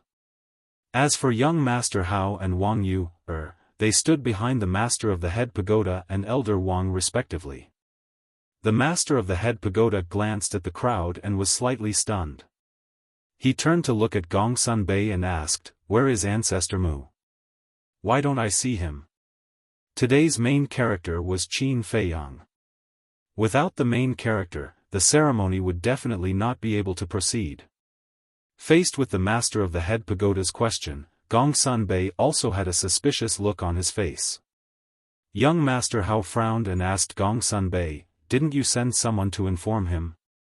It's such a big matter that the entire city knows about it. There's no need to specially inform him." Gongsun said. "I say, you're muddle-headed. Don't you know what kind of person he is? He's simply a cultivation maniac. I can guarantee that he definitely doesn't know that a grand ceremony is being held here." Young Master Hao said helplessly. Gongsun was stunned and said with a wry smile, "I neglected that. I'll immediately send someone to call him here." "No need, I'll send a message to him directly." Chapter 967. After a while, Qin Feiyang's shadow appeared. He's really cultivating. Looking at Qin Feiyang sitting cross-legged on the futon in the cultivation room, everyone's face twitched. He didn't even know such an important thing. This person was indeed a cultivation maniac. Young Master Hao frowned and said, "Brother, do you know what day it is today? Why are you still in the mood to cultivate?" "Brother?" Everyone was shocked. This title had extraordinary meaning. What day? Qin Feiyang was a little confused. Young Master Hao was extremely depressed and said helplessly, "I say, can you not cultivate all day long? If you have time, come out more often." "What the hell is going on?" Qin Feiyang frowned. Young Master Hao stood behind the chief pagoda master, so Qin Feiyang could only see the golden statue and couldn't see the chief pagoda master and the others. And that statue was an old man. He was very familiar with it. It was the statue of the first chief pagoda master. "Are you impatient? Do you know that many people are waiting for you now? Come to the Pill Pagoda Square, immediately, right now." Young Master Hao said, and then turned off the image crystal. "Chief Pagoda Master, congratulations, you have a good disciple." "Yes. We have all heard about the deeds of this child. Originally, we thought that he was just talented, but we didn't expect him to be so hard-working. With his efforts, he will become a great person in the future." The leaders of the major tribes laughed. He. The chief pagoda master was also full of smiles. Swish. After a few breaths, outside the crowd, Qin Feiyang appeared out of thin air. What's going on? Looking at the sea of people in front of him and the gorgeous square, Qin Feiyang was stunned. He's here. At the same time, everyone also looked at Qin Feiyang. Boss is indeed the boss. He accidentally became the center of attention again. In the crowd, Fatso looked at Qin Feiyang and laughed, his face full of admiration. "What are you waiting for? Come here quickly." On the high platform, young Master Hao waved his hand and shouted. Qin Feiyang came back to his senses and looked up. His pupils immediately shrank. The chief tower master is also here? Moreover, why were all the big shots of the main tower here? Could it be that these magnates were going to interrogate him in public because of Wang Yuer? He walked towards the high platform with a nervous heart. The crowd in front automatically retreated to the sides and opened up a path. Their eyes were filled with envy. Something's not right. Why are these people looking at me strangely? The more Qin Feiyang looked, the more puzzled he became. Suddenly, Qin Feiyang stopped and looked at the man and woman. This man and woman were the chief and high priestess of the divine python tribe. To be exact, Qin Feiyang was looking at the divine python pattern on their chests. In the meantime, seeing Qin Feiyang looking at them, the chief and high priest of the divine python tribe nodded at Qin Feiyang with a smile to show their friendliness. However, the two of them were also quite puzzled. There were so many people present. Why were they looking at the two of them? Ahem. Seeing this, Gongsun Bei on the high platform clenched his fist and coughed dryly. Qin Feiyang quivered and quickly retracted his gaze. He strode to the bottom of the high platform and bowed. Disciple Mu Zhu greets Lord Chief Pagoda Master and seniors. Yes. Everyone nodded. Gongsun Bei smiled and asked, "Do you know what day it is today?" "Please tell me."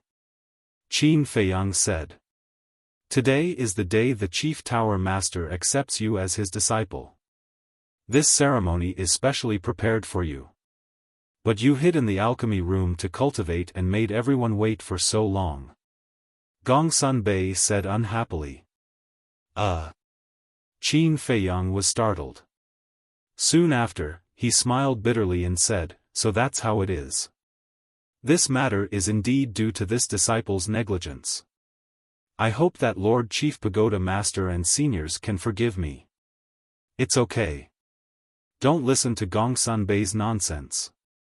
We just arrived. The Chief Tower Master smiled. I say, sir, can you not ruin my plans? Gongsun Bei looked helplessly at the Chief Tower Master and then at Qin Feiyang. Let me introduce you. He pointed at the leaders of the 9 tribes and said, they are the leaders and high priests of the 9 super tribes. They are here to congratulate you. Qin Feiyang looked at those people and said, thank you, seniors. The leaders of the 9 tribes also showed a faint smile on their faces. And this is the Tower Master of the Trading Pavilion. Gongsun Bei pointed at an old man in white. The old man was skinny and had white hair and a white beard. He held a cane and looked very weak, but the aura he emitted was extremely terrifying. Qin Feiyang looked at the old man and said, greetings, Tower Master. Today is a big day for my little friend. No need to be so polite. I'm also indebted to the Chief Tower Master for inviting this old man to participate in the ceremony. Thus, this old man has prepared a small gift. I hope you don't mind. The old man chuckled. With that, the old man stood up and waved his hand. A stream of light flew toward Qin Feiyang. What is it? The Tower Master must have some amazing treasure. Everyone stared at the stream of light. There's a gift? Qin Feiyang was quite surprised and couldn't help but look forward to it. Swish! Finally, the stream of light stopped in front of Qin Feiyang and revealed its true appearance. It turned out to be a cauldron. The cauldron was copper in color and glowed. There were 2 fire phoenixes on it, flapping their wings and looking very lifelike. Such a blazing treasure light. It must be at least a grade 6 cauldron. Everyone was moved and their eyes were burning. The old man smiled and said, this cauldron is called the Fire Phoenix Cauldron. It is a grade 7 cauldron. Please accept it. What? A grade 7 cauldron. The scene was in an uproar. Even the leaders and high priests of the 9 super tribes couldn't help but be moved. The so-called gift was actually a grade 7 cauldron. This old man was really generous. Qin Feiyang was also a little excited. He was worried that he couldn't find a grade 7 cauldron. He didn't expect that someone would give it to him now. Senior, thank you for your gift. If you need my help in the future, please don't hesitate to tell me. Qin Feiyang bowed and said. The old man chuckled, returned to his seat and fell silent. Qin Feiyang immediately put away the Fire Phoenix Cauldron. At this time, the leader of the Divine Python tribe stood up. With a clang, a cluster of elixir fire appeared. Little brother, our Divine Python tribe is not as rich as the Trading Tower. This is a grade 6 cauldron fire. Please don't mind it. As soon as he finished speaking, the leader of the Divine Python tribe waved his hand and the elixir fire flew to Qin Feiyang. Thank you, senior. Qin Feiyang bowed and thanked him. The grade 6 cauldron fire was indeed of no value to him, but it was better than nothing, right? Moreover, the grade 6 cauldron fire was also a rare treasure of heaven and earth. Even if he didn't need it, he could give it away or exchange it for a large amount of wealth. Next, the leaders of the other super tribes also presented congratulatory gifts. There were precious medicinal herbs. There were superior battle arts. There were weapons that could cut iron like mud. There were grade 5 cauldron fires.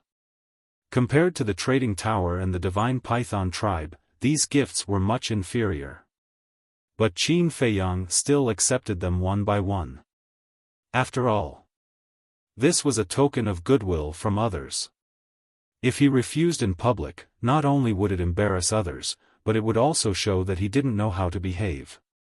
After receiving the gifts, Gongsun Bei smiled and said, "Now the apprenticeship ceremony begins. Please keep quiet.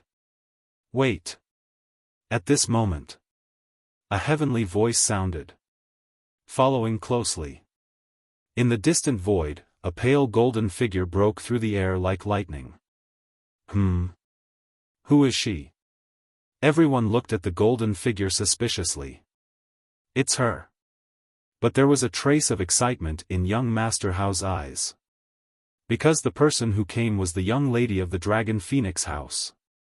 Qin Feiyang also recognized her voice, and there was a trace of doubt on his face. Whoosh! After a few breaths, the woman landed on the square and slowly walked towards the high platform. She had an exquisite figure and wore a pale golden floor-length dress. Her entire person looked incomparably luxurious. But on her face, there was also a pale golden veil covering her true face. Only a pair of ethereal eyes could be seen. And those eyes were crystal clear like black gemstones, without the slightest impurity. Greetings to the Chief Tower Master. I came uninvited. I hope the Chief Tower Master will forgive me. The woman stood beside Qin Feiyang and bowed respectfully to the head pagoda master. The Chief Tower Master looked at the woman suspiciously and smiled. All visitors are guests. Prepare a seat. A deacon elder immediately stepped forward, took out a seat from his Qianquan bag, and placed it next to the pavilion master of the trading tower. Thank you. The woman smiled and then looked at Qin Feiyang. She took out a jade box from her bosom and handed it to Qin Feiyang.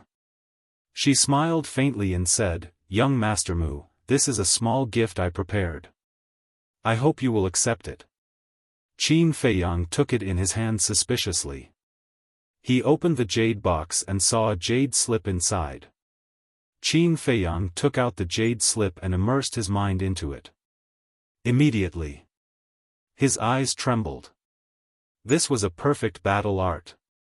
Whoosh! Qin Feiyang took a deep breath and put away the jade box and jade slip. He cupped his hands and smiled. Thank you, young master. The woman smiled, turned around and walked to the front of the seat. She nodded to the pavilion master and sat there elegantly and quietly. And young Master Hao's gaze was always on her. The Chief Tower Master frowned and said, Hao, behave yourself. Got it. Young Master Hao glanced at him impatiently and then looked at the woman again. The adoration on his face was not concealed at all. Gong Sunbei also looked at the woman and then smiled. Then let the ceremony begin. As soon as he finished speaking, a deacon elder walked out with an exquisite tray with a cup of tea on it. The fragrance of the tea spread as he walked to Qin Feiyang. Ancestor Mu, there are 3 steps to the apprenticeship ceremony. The first step is to bow. The second step is to serve tea. The third step is to accept the Chief Tower Master's test. After completing these 3 steps, you will officially become the Chief Tower Master's personal disciple. Gong Sunbei smiled. Qin Feiyang nodded and bowed 3 times to the Chief Tower Master. Then, he walked to the high platform with the teacup. I won't let you do as you wish. At the same time, somewhere in the crowd stood a young man in purple. He looked at Qin Feiyang with eyes full of killing intent. It was Wu Jian. Then.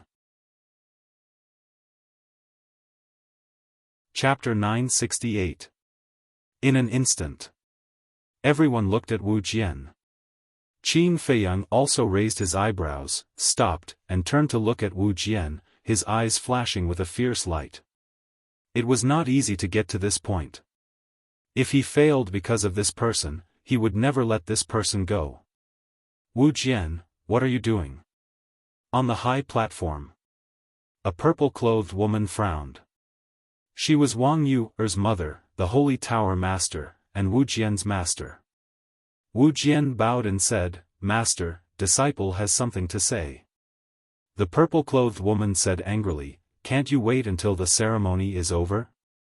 As an existence second only to the Chief Tower Master, she naturally knew Qin Feiyang's situation very well. Not only was he highly valued by her father, Wang Su, but he also had a very good relationship with young Master Hao. The most important thing was that the Chief Tower Master also liked this child very much. So Wu Jian suddenly jumped out to stop them, which would definitely cause these people to be dissatisfied. Sure enough. Whether it was Wang Su or young Master Hao, they all frowned. Wu Jian said, "Master, it's too late to say these words now." "You," the purple-clothed woman was furious. "Let him speak." At this moment, the Chief Tower Master spoke, looking a little displeased. "Yes." The purple-clothed woman respectfully responded, looked at Wu Jian, and said, "Hurry up and say it, then leave." Wu Jian glanced at Qin Feiyang, then looked at the Chief Tower Master and the others, and said, "Disciple thinks that Ancestor Mu is not worthy to be the Chief Tower Master's disciple." "Nonsense. Go back to the Holy Land." The purple-clothed woman suddenly stood up and shouted angrily. Others might not know, but she knew that Qin Feiyang had obtained the inheritance of the first Chief Tower Master and was the next Chief Tower Master candidate. And he had an appointment with the Chief Tower Master.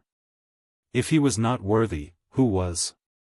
But in the face of the purple-clothed woman's rebuke, Wu Jian was not afraid, and said, "Master, lords, disciple admits that Ancestor Mu's talent is indeed amazing, but what about his strength?"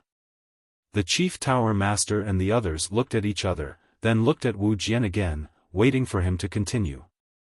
Wu Jian said, "Disciple went to see him last night, and felt that his strength was not very good." "Are you strong?" A disdainful voice sounded from the crowd. It was Fatso. But as soon as Fatso spoke, a portion of the surrounding disciples immediately looked at him strangely. "What is it? Am I wrong?" Fatso frowned. "Of course you're wrong. And it's a grave mistake. Do you know who he is? His name is Wu Jian, one of the 3 kings of the Holy Tower. It is said that he is about to break through to the Combat Emperor realm. Do you think he's strong?" A few disciples said disdainfully. "I'll go." Fatso was dumbfounded. Wasn't this too terrifying? In the meantime, Wu Jian looked at Fatso with disdain, then looked at Qin Feiyang and said, "If you don't agree with what I said, you can have a one-on-one duel with me." Duel? Everyone was stunned. This was a little too much. One was a 1-star battle saint while the other was a 9-star battle saint. There was simply no comparison. "Have you had enough? If you're done, then go back." The purple-clothed woman was on the verge of exploding in anger. Wu Jian's current actions were undoubtedly embarrassing her. And Wu Jian seemed to have long expected that everyone would have such a reaction. He looked at Qin Feiyang with contempt and said, "Of course, I won't bully you. I will suppress my cultivation to the same level as yours. If you still don't dare to accept my challenge, then I can only say that you are really a piece of trash." Seeing that Wu Jian was becoming more and more unscrupulous, the purple-clothed woman clenched her fists and was about to flip out. "Actually, I feel that this battle needs to continue. After all, to become the Chief Pagoda Master's disciple, one must have extraordinary means." Suddenly, a faint laughter sounded in the square. The person who spoke was the leader of the Qilan tribe. He was also Wu Jian's father. Although he didn't know why Wu Jian did this, as a father, he had to fully support his son. Seriously thinking about it, what Brother Wu said does make sense. Talent is important, but if you don't have powerful strength, it's useless. Another leader of a super tribe chimed in. Gongsun Bei looked at the Chief Pagoda Master. The Chief Pagoda Master pondered for a while, glanced at Wu Jian, then looked at Qin Feiyang and said, "Since someone doubts your ability, then you might as well prove it to them." "Yes."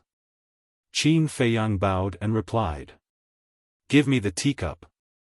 Gongsun Bei stepped forward and said with a smile.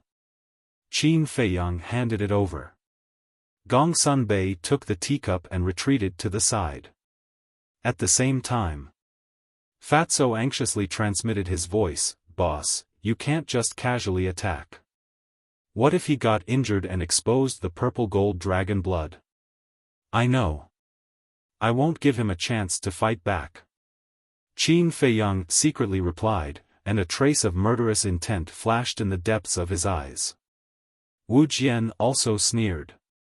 Whoosh! The two rushed into the sky almost at the same time, standing in the air. At the same time, Mu Qing stood at the back of the crowd in a low-key manner. She raised her head and looked at Qin Feiyang, her eyes sparkling.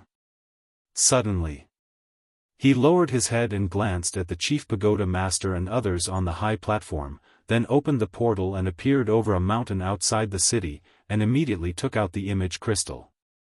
Buzz! The next moment, a middle-aged man materialized.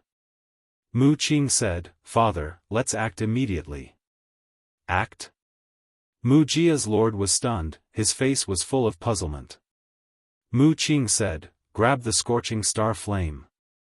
When Mu Jia's lord heard this, his face was full of surprise. He asked, "Aren't we going to wait for Qin Feiyang?" "We're not waiting. I know Qin Feiyang too well. If we really wait for him to grab the scorching star flame, he will definitely not give it to us. And at the beginning, when we cooperated with him, we also said that when he grabbed the scorching star flame, we would exchange it with the fire qilin. Father, are you willing to give him the fire qilin?" Mu Qing said. "Of course not." Mu Jia's lord said without hesitation. The fire qilin is a mythological beast, and it's still a mythological beast standing at the top of the pyramid. In the future, it will become the strongest support of the Mu Jia. So, it's better for us to do it ourselves. And now, the big shots of the chief pagoda are in the Pill Pagoda Square. This is undoubtedly an excellent opportunity. Mu Qing said. Mu Jia's lord hesitated. Because he has already figured out the background of the chief pagoda, in addition to the chief pagoda, there are 3 terrifying existences in the land of inheritance. Father, we can't hesitate anymore. As long as we do it quickly, no one will find out it's us. And when we do it, let someone disguise themselves as Qin Feiyang and go to the chief pagoda. At that time, the chief pagoda will naturally think that it's Qin Feiyang who took the scorching star flame. Mu Qing said. Okay, I'll arrange it right away. Hearing this, Mu Jia's lord nodded fiercely, and the shadow dissipated. Qin Feiyang, this time you've finally lost to me. Mu Qing sneered, opened the portal again, and returned to the Pill Pagoda Square. Everyone's attention is now on Qin Feiyang and Wu Jian, so no one noticed that he had left. In the blink of an eye, Gong Sunbei glanced at Qin Feiyang and Wu Jian, and said, "Let's begin." Boom! Wu Jian's aura suddenly erupted, and the holy aura swept in all directions. Following closely, his aura continued to fall. Soon, he suppressed his cultivation to the level of a 1-star battle saint. You say, if you lose here, will the chief pagoda master still accept you as a disciple? He was not in a hurry to make a move, and secretly transmitted his voice to Qin Feiyang, with a thick playfulness. So confident? Then you'd better go all out, or else you may be the one to lose face. Qin Feiyang said lightly. Back then, he could even defeat the emperor, let alone this clown in front of him. However, he did not dare to be too careless. Because right now, he had many methods that he could not use. For example, battle soul, battle art. Even the divine dragon's secret art might expose his identity. Because the divine dragon's secret art was the most powerful divine art of his ancestor, and it might have been used in the Forgotten Continent. And once it was used, someone would definitely know. Of course. It could also be that he was being paranoid.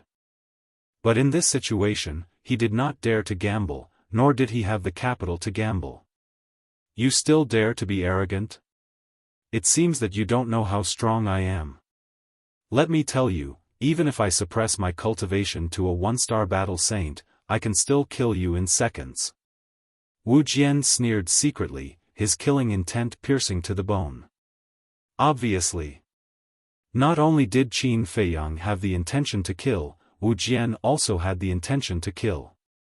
In short, both of them had made up their minds to kill each other today. Young Master Hao raised his eyebrows and said, "If you want to fight, then hurry up, don't waste my time. Prepare to die." Wu Jian's gaze turned cold, and he immediately took a mysterious step, rushing towards Qin Feiyang. His speed was extremely fast.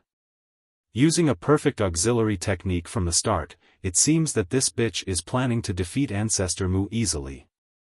Young Master Hao muttered, then looked at Qin Feiyang, and his expression suddenly froze. What did this bastard mean? Why was he motionless like a wooden man? Qin Feiyang indeed did not move, and there was not the slightest bit of aura around his body, giving people the feeling that he had given up resisting. But no one noticed that his hands were tightly clenched together. They also did not know that on his palms, a golden return word had appeared. What the hell? Why don't you rush up and fight? Could it be like what Wu Jian said, that this person only has talent, but no strength? Looking at Qin Feiyang standing motionlessly in the air, the eyes of the crowd below were filled with suspicion. Leader, who do you think will win? The high priest of the Qilin tribe secretly asked the leader of the Qilin tribe. Is there a need to ask? Jian is the most outstanding genius of my Qilin tribe. Usually, he often goes outside the city to fight with beasts to cultivate his combat awareness. As for this Ancestor Mu, according to my inquiry, ever since he entered the main tower, he has been squatting in the alchemy room to cultivate in seclusion every day. It can be seen that he must be a pampered master with no combat experience. So there is no suspense at all. The final winner will definitely be Jian. The leader of the Qilin tribe smiled confidently. Makes sense. The high priest of the Qilin tribe nodded. If these words were heard by Qin Feiyang, he would definitely laugh from ear to ear. Pampered? In his dictionary, there had never been these words. Chapter 969. Boom! Finally. Wu Jian flew in front of Qin Feiyang. Are you afraid? If not, why aren't you moving? But it's too late to be afraid now. This is the consequence of going against me. Qilin Battle Fist. He sneered inwardly as he threw a punch at Qin Feiyang. The shadow of a fire Qilin roared out from Wu Jian's fist, exuding an aura that could destroy the world. This was also a perfect battle technique. The consequence of going against you. Qin Feiyang was silent, but his eyes were full of mockery. He really didn't know where this person found the confidence to say such words. The Qilin Battle Fist whistled. That powerful aura was earth-shattering, and even the void was trembling and distorting violently. It was also at this moment that Qin Feiyang moved. He suddenly raised his clenched hands, and two dazzling golden lights bloomed. Puff! Boom!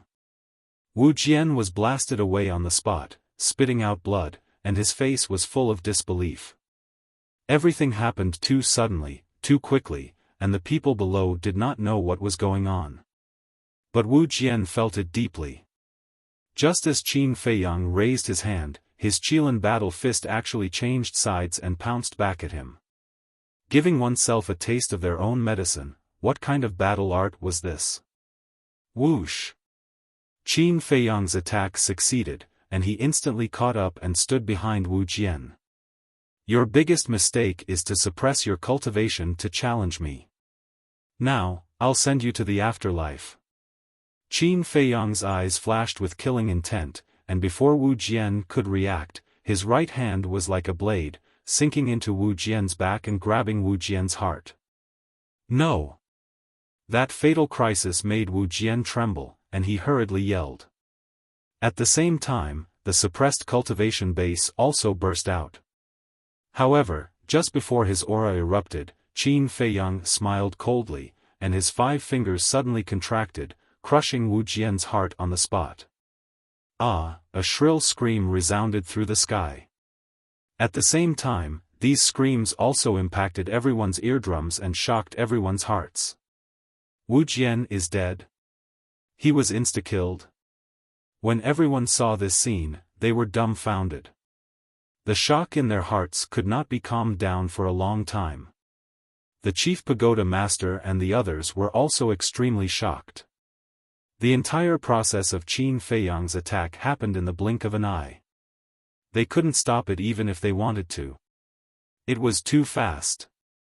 None of them had expected Qin Feiyang's methods to be so swift and terrifying. Furthermore, he did not expect that he would kill Wu Jian directly. All right.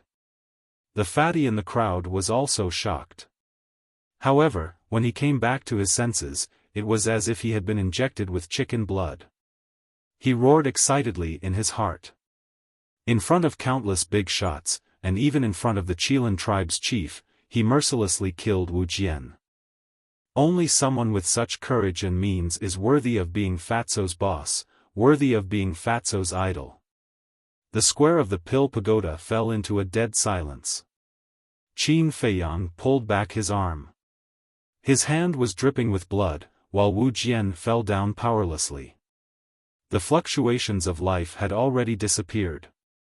Jian, An angry roar broke the dead silence. The chief of the Qilin tribe suddenly stood up and rushed into the sky, holding Wu Jian in his arms. Seeing that Wu Jian was already dead, a substantial murderous aura suddenly rose from his body. Whoosh! He suddenly raised his head and stared at Qin Feiyang. He was like an enraged beast with bloodshot eyes.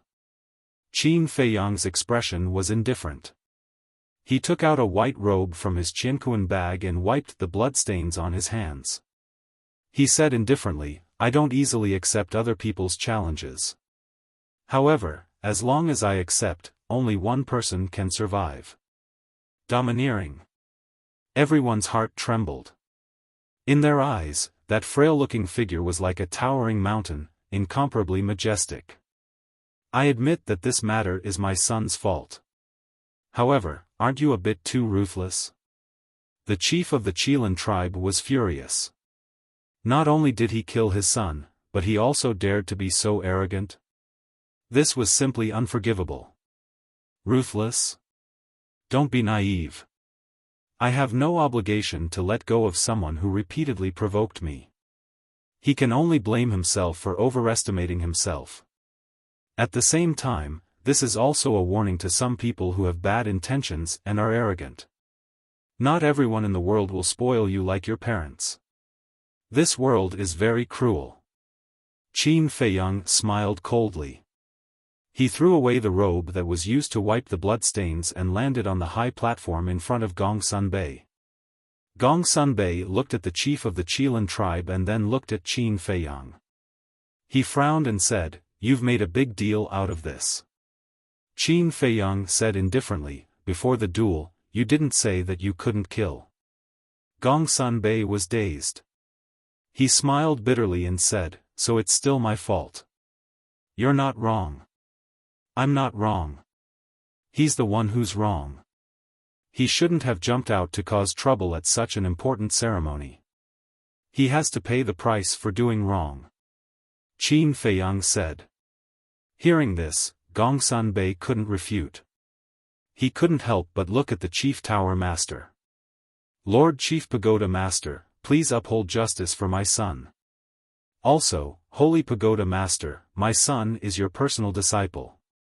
Can you just stand by and watch him die?" The chief of the Qilin tribe looked at the Chief Tower Master and the purple-clothed woman and cried out. The purple-clothed woman frowned. To be honest, she was also very dissatisfied with Qin Feiyang's approach. However, for some reason, she couldn't blame Qin Feiyang. As for the Chief Tower Master, he lowered his head and remained silent. No one knew what he was thinking at this moment. Suddenly, Wang Su said, this old man thinks that Ancestor Mu didn't do anything wrong. If it were this old man would have done the same. Father. The purple-clothed woman turned to look at Wang Su. Her expression was full of displeasure. Wang Su turned a blind eye and said indifferently, although Wu Jian is talented, he doesn't see the big picture. What's going on now? The Chief Tower Master is accepting a disciple. We old fellows don't dare to talk nonsense. He, a mere disciple, actually dares to jump out and cause trouble? This old man would like to ask, who lent him this courage? Actually, we all know that he is jealous of Ancestor Mu. It can also be seen how narrow-minded he is, speaking of which. Wang Su couldn't help but sneer and said, it's difficult for such a person to become a great person. The chief of the Qilin tribe said angrily, Elder Wang, how can you speak for an outsider? Wu Jian was the disciple of the purple-clothed woman. The purple-clothed woman was Wang Su's daughter-in-law. So in the eyes of the Qilin tribe leader, they were all family, and Qin Feiyang was just an outsider. Outsider? I'm sorry, but in this old man's eyes, whether it is Ancestor Mu or Wu Jian, they are all disciples of the Chief Tower. There is no distinction between inside and outside. Wang Su said expressionlessly, not giving the Qilin tribe leader any face. You, the chief of the Qilin tribe, was furious. Enough. But at this moment, the silent Chief Tower Master raised his eyebrows slightly, looked up at the crowd, and said, this matter is indeed Wu Jian's fault. You can't blame Ancestor Mu. Of course. Ancestor Mu doesn't care about the friendship between fellow disciples. It is also wrong. When the ceremony is over, this lord will punish him to face the wall and reflect on his mistakes. And this matter will end here. After the Chief Tower Master finished speaking, he nodded to Gong Sunbei. Gong Sunbei understood and handed the teacup in his hand to Qin Feiyang, secretly saying, see, the Chief Tower Master is obviously biased towards you. Don't let him down in the future. Qin Feiyang nodded, took the teacup, turned and walked in front of the Chief Tower Master, bowed and said, Lord, please have some tea. Still calling me Lord? Why are you so stupid? Gong Sunbei secretly scolded. Qin Feiyang was stunned, then bowed again and said, Master, please have some tea. Good. The Chief Tower Master smiled, took the teacup, and gently took a sip, then put it on the tea table next to him. Gong Sunbei smiled and said, now, the third step is to accept the Chief Tower Master's test. The Chief Tower Master waved his hand and said, forget about the test, because this lord has already tested him a long time ago. Already tested him? When? How come we didn't know? When everyone heard this, they were all extremely shocked. The Chief Tower Master looked at Gong Sunbei and said, explain to them. Okay. Gong Sunbei nodded. Then he looked at the leaders of the various tribes and the surrounding disciples and said, I believe everyone is wondering why the Chief Tower Master said this. Actually, Lord Chief Pagoda Master gave Ancestor Mu a huge test long ago. This test was that as long as Ancestor Mu could break through to the Battle Saint realm in 2 years, the Chief Tower Master would accept him as a disciple.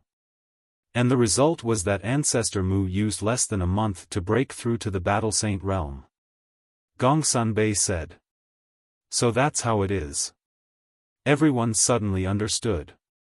It turned out that Ancestor Mu had already been decided, and this ceremony was just a formality. Everyone could not help but look at Wu Jian with sympathy. If Wu Jian was still alive and heard Gong Sunbei's words, he would probably vomit blood from anger.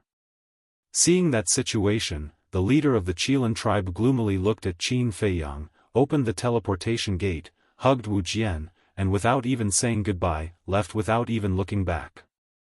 The high priest of the Qilin tribe also hurriedly followed. Serves him right.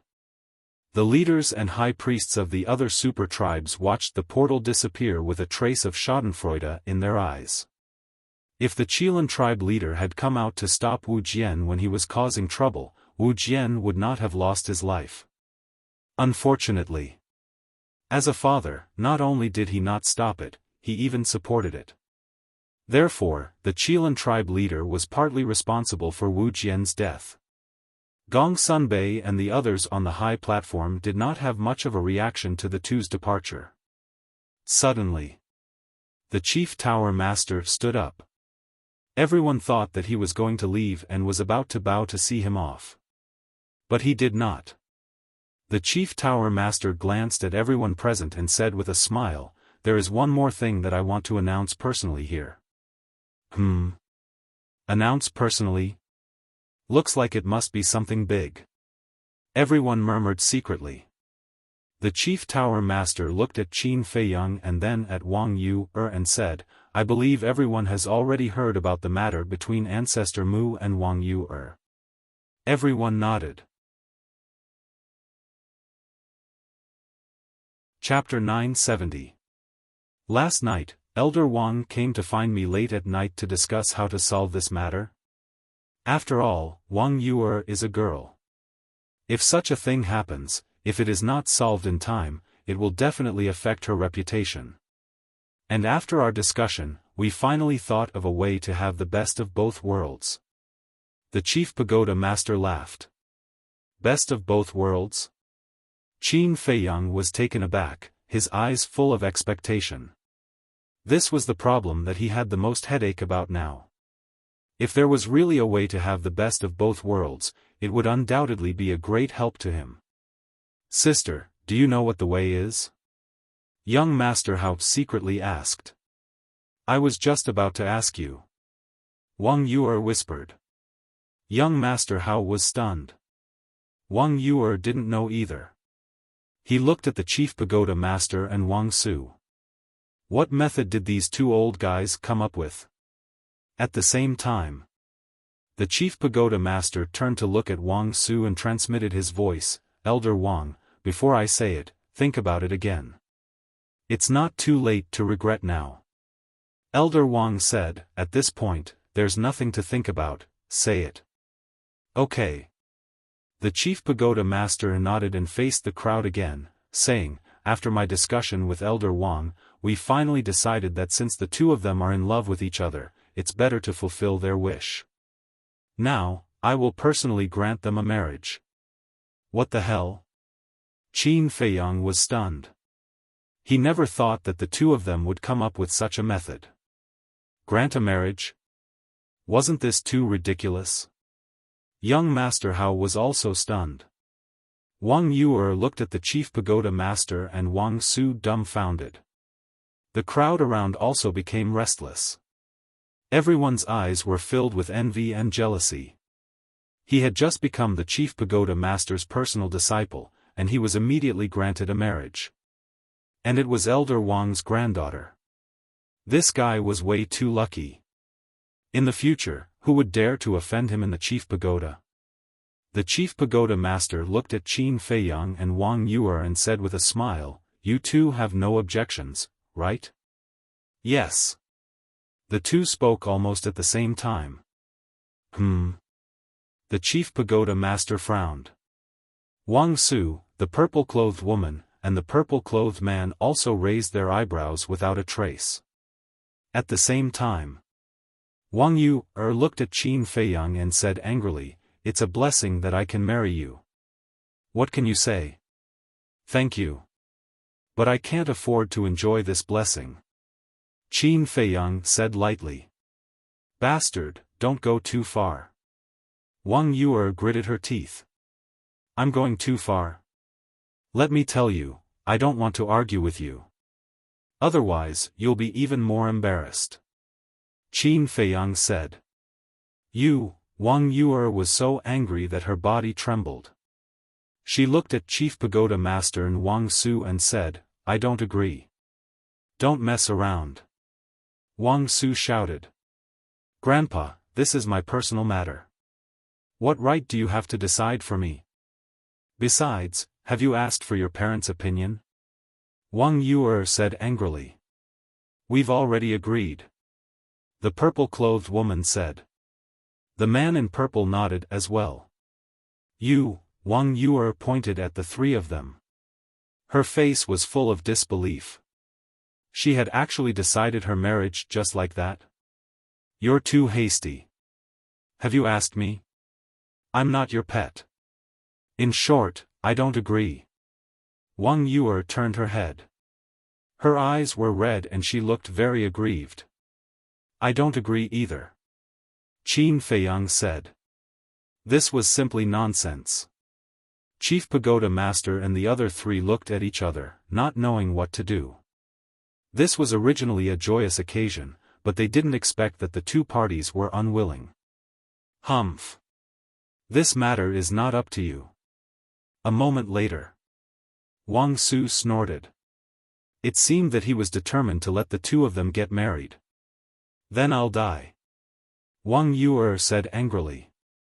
Tears came out. You, Wang Su suddenly stood up and glared at Wang Yuer. He shouted, you even dare to disobey my words. Are you trying to rebel? Seeing this, the purple-clothed woman hurriedly stood up and comforted, Father, calm down. I'll talk to her. Talk about what? This matter is settled. There's no room for discussion. Wang Su said. Qin Feiyang frowned and said, Elder Wang, I know your intention, but this is too childish. Shut up. Wang Su glared at him.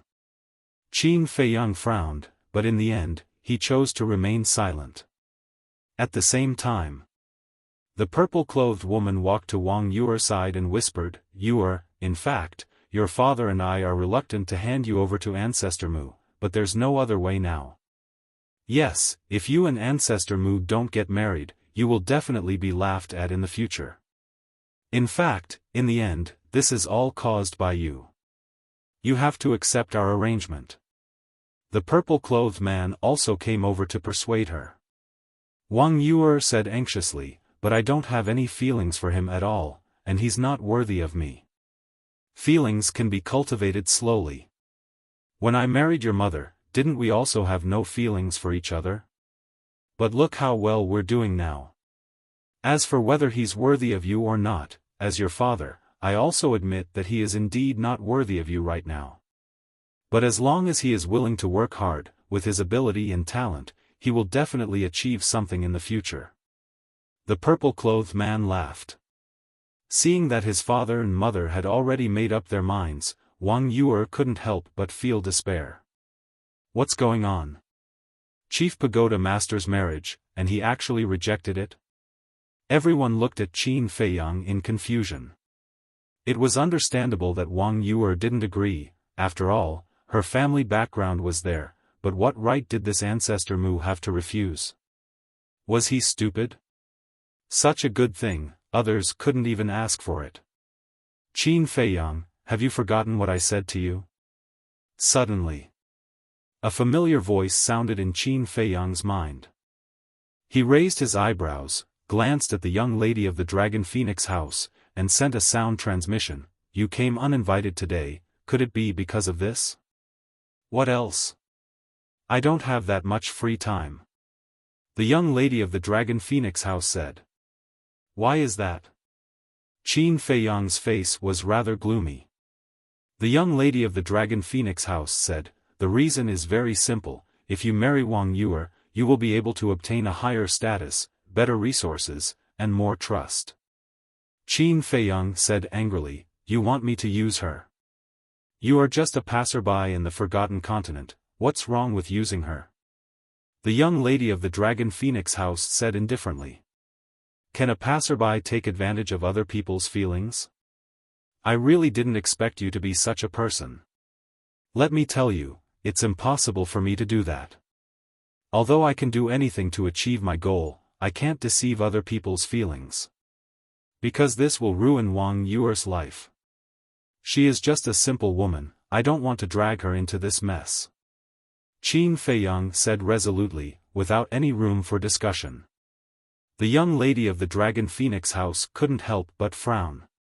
For a moment, the Pill Pagoda Square once again fell into dead silence.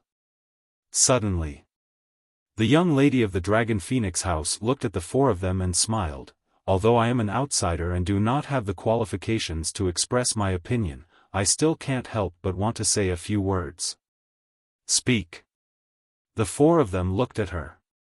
This kind of thing can't be forced, otherwise both sides won't be happy in the future. I think we should think of a compromise. Let's get engaged first. After they develop feelings for each other, we'll talk about marriage. The young lady of the Dragon Phoenix house said. The four of them looked at each other and fell into deep thought. After a while, the Chief Tower Master looked at Qin Feiyang and Wang Yuer, and asked, "What do you think? Do I have a choice?" Qin Feiyang laughed bitterly. Unless he didn't want to obtain the Tiangang flames and the 5 colors crystal, he would have to nod his head in agreement. Wang Yuer had no choice. Because she was afraid that if she continued to resist, her grandfather and parents might let her marry Qin Feiyang right now. And if it was just an engagement, there would still be a chance in the future. The Chief Tower Master laughed. Since there are no objections, then Gongsun Bei, immediately prepare 2 marriage contracts. Yes. Gongsun Bei respectfully responded, turned around, walked to a tea table, and took out a brush, ink, and paper. After a while, 2 marriage contracts were out. Then Gongsun Bei took the 2 marriage contracts and handed them to the Chief Tower Master, Wang Su, and Wang Yuer's parents to check them one by one. No problem. The purple-clothed woman nodded, then looked at Qin Feiyang and Wang Yuer, and said with a smile, "You two, come and take a look." The 2 of them stepped forward, each took a marriage contract, and carefully checked it.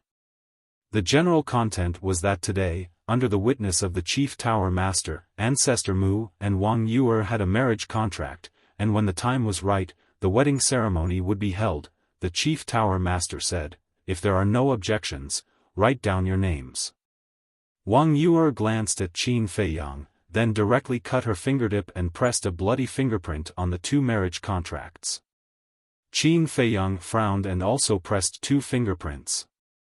This also meant that the marriage contract between the 2 was officially in effect. Wang Su finally smiled. He looked at the 2 of them and said, "Each of you has a copy of these 2 marriage contracts. Take good care of them." As long as there was a marriage contract, the 2 of them would get married sooner or later. No one could run away from it. Humph. Wang Yuer snorted and casually threw the marriage contracts into her Qianquan bag. She transmitted her voice to Qin Feiyang, "Come to the sacred land to see me tonight." Qin Feiyang was stunned and said warily, "What? Look at you, are you afraid that I'll eat you? Let me tell you, I'm not interested in you." Wang Yuer glanced at him disdainfully and took out a portal. "That's good, because I'm not interested in you either." Qin Feiyang breathed a sigh of relief. Hearing this, Wang Yuer did not feel the slightest joy of relief. Instead, she was so angry that she almost went berserk. "Just you wait and see," she said ruthlessly and was about to open the portal to leave. Puff. However, at this moment, the purple-clothed woman sitting on the chair suddenly trembled, and then she spat out a mouthful of blood. Everyone looked at her in bewilderment. "Mother, what's wrong?" Wang Yuer immediately ran up and asked anxiously. However, the purple-clothed woman did not answer, nor did she pay attention to the Chief Tower Master and the others. She directly closed her eyes. The next moment, she suddenly opened her eyes and looked at the Chief Tower Master. She said in shock and anger, "Someone erased the blood contract I left in the Big Dipper flame." What? The Chief Tower Master's expression changed drastically. He immediately opened the portal and rushed in like lightning. Chapter 971. At the same time, Gongsun Bei's face darkened, and he shouted, "Seal the main tower immediately, don't let anyone suspicious go." Whoosh! Hundreds of divine envoys, law-enforcing elders, deacon elders, 10 peak masters, and 10 pagoda masters all rushed into the sky and flew in all directions, searching thoroughly. The scene was also chaotic. No one would have thought that someone would sneak into the main tower at this time and steal the heavenly dipper flame. Gongsun Bei looked at the people of the super tribes and cupped his hands. Everyone, this is an emergency, so I won't see you off. It's okay, catching the thief is more important. The leader of a super tribe said. See you again. Gongsun Bei cupped his hands and said, then looked at Qin Feiyang, young Master Hao, and Wang Yu, and warned, you guys be careful too. After saying that, he opened the portal and left. Who is so bold to enter our main tower to steal? Young Master Hao frowned. The most important thing is that this person can erase my mother's blood contract, he must be very strong. Wang Yu said in a deep voice. What's your mother's cultivation? Qin Feiyang asked. 8-star War Emperor.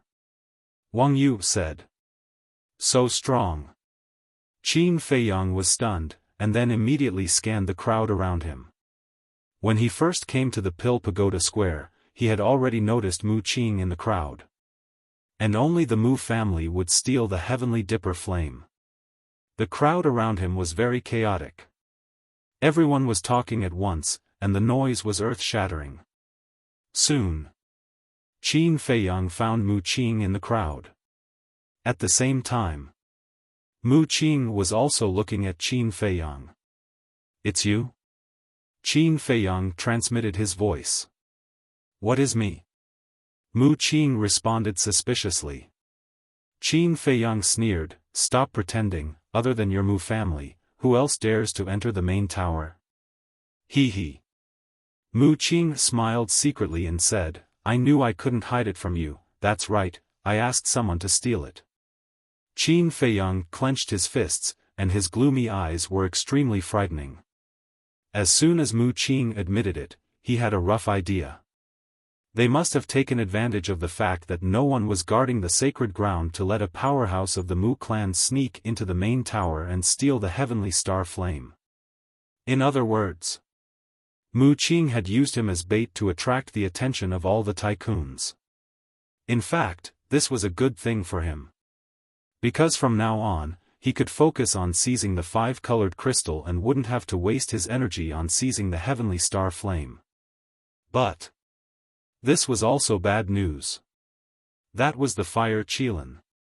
If the heavenly star flame falls into the hands of the Mu Jia, it means that he has lost his bargaining chip to exchange for the fire Qilin. The most important thing is that now that his value is gone, the Mu family is likely to announce his true identity. At that time, he would definitely be consigned to eternal damnation. Mu Qing smiled and said, you don't have to be nervous because I won't reveal your identity for now. Qin Feiyang was secretly shocked. Could it be that as he thought before, he still has other value?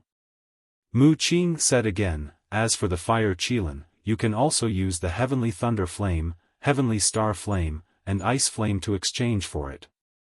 Are you dreaming? Qin Feiyang sneered. If he really gave these 3 flames to Mu Qing, then he really had no bargaining chips in his hand. Not to mention, he must go to the miracle. I knew you wouldn't agree, but it doesn't matter. After all, we are still partners. And now that the heavenly star flame is in our hands, we don't need to stay in the main tower anymore. Why don't you come with me to visit the Mu clan? Mu Qing said with a smile. Not interested. Qin Feiyang responded faintly. To be honest, he really wanted to go to the Mu clan. Because in this way, he would know where the Mu clan's nest was. But he knew that the Mu clan was a dragon's pool and tiger's den. Once he went in, he was afraid that he wouldn't be able to come out. That's a pity. But I won't force you. When you want to go, just send me a message. In addition, you have to be careful. If one day your identity is exposed, no one will come to help you. Mu Qing jokingly smiled, took out a portal, and said with a hint of threat. Qin Feiyang's eyes darkened. But then, he seemed to think of something, and a smile appeared on his face. He said, I will be careful, and you, Mu clan, better be careful. What should we be careful of? Mu Qing looked at him playfully. Don't be so confident. I have something in your hands, and you also have something in my hands. For example, if the people in the main tower know that Lu Xingfeng is your second grandpa, how will the main tower respond? Qin Feiyang said. Mu Qing's eyes narrowed slightly, took a deep look at Qin Feiyang, and then opened the portal and left. Qin Feiyang also secretly breathed a sigh of relief. No matter what, at least now it was not completely out of control. At this time, young Master Hao said, let's go, let's also go to the Holy Land to have a look. Wang Yuer nodded. Qin Feiyang said, you guys go first. What are you doing? Young Master Hao looked at him in confusion. Qin Feiyang said, I have something to deal with. Mysterious, it must be something that can't be exposed. Wang Yuer snorted coldly. Young Master Hao's face twitched, and he teased, sister, now he is your fiancé. Isn't it inappropriate to say that? Brat, I think you are asking for a beating. Wang Yuer's face darkened, and she immediately pounced on young Master Hao fiercely. What? You still want to go back on your word? Impossible, the marriage contract is already here, just accept your fate. Huh, young Master Hao fled while laughing heartily. Wang Yuer, who was behind him, was furious. Fiancé, Qin Feiyang muttered, feeling bitter in his heart. He never thought that he would have a fiancé just because of a farce. If it were someone else, they would be overjoyed to encounter such a thing. But he really couldn't feel happy. Phew. Qin Feiyang took a deep breath and looked up at the chief and high priest of the divine python tribe. Brother Mu, congratulations. Brother Mu, please take care of us in the future. The people of the major tribes didn't leave, and they went up to Qin Feiyang to flatter him. Seniors, you are too polite. The one who needs to take care of in the future is me. Qin Feiyang smiled politely. You are neither arrogant nor rash. You are a talent. Everyone nodded. Qin Feiyang jumped off the high platform, walked to the chief and high priest of the divine python tribe, and said with a smile, Seniors, I would like to have a private chat with you. Can you do me the honor? Private chat? All the leaders were dumbfounded. The chief and high priest of the divine python tribe were also suspicious. Of course.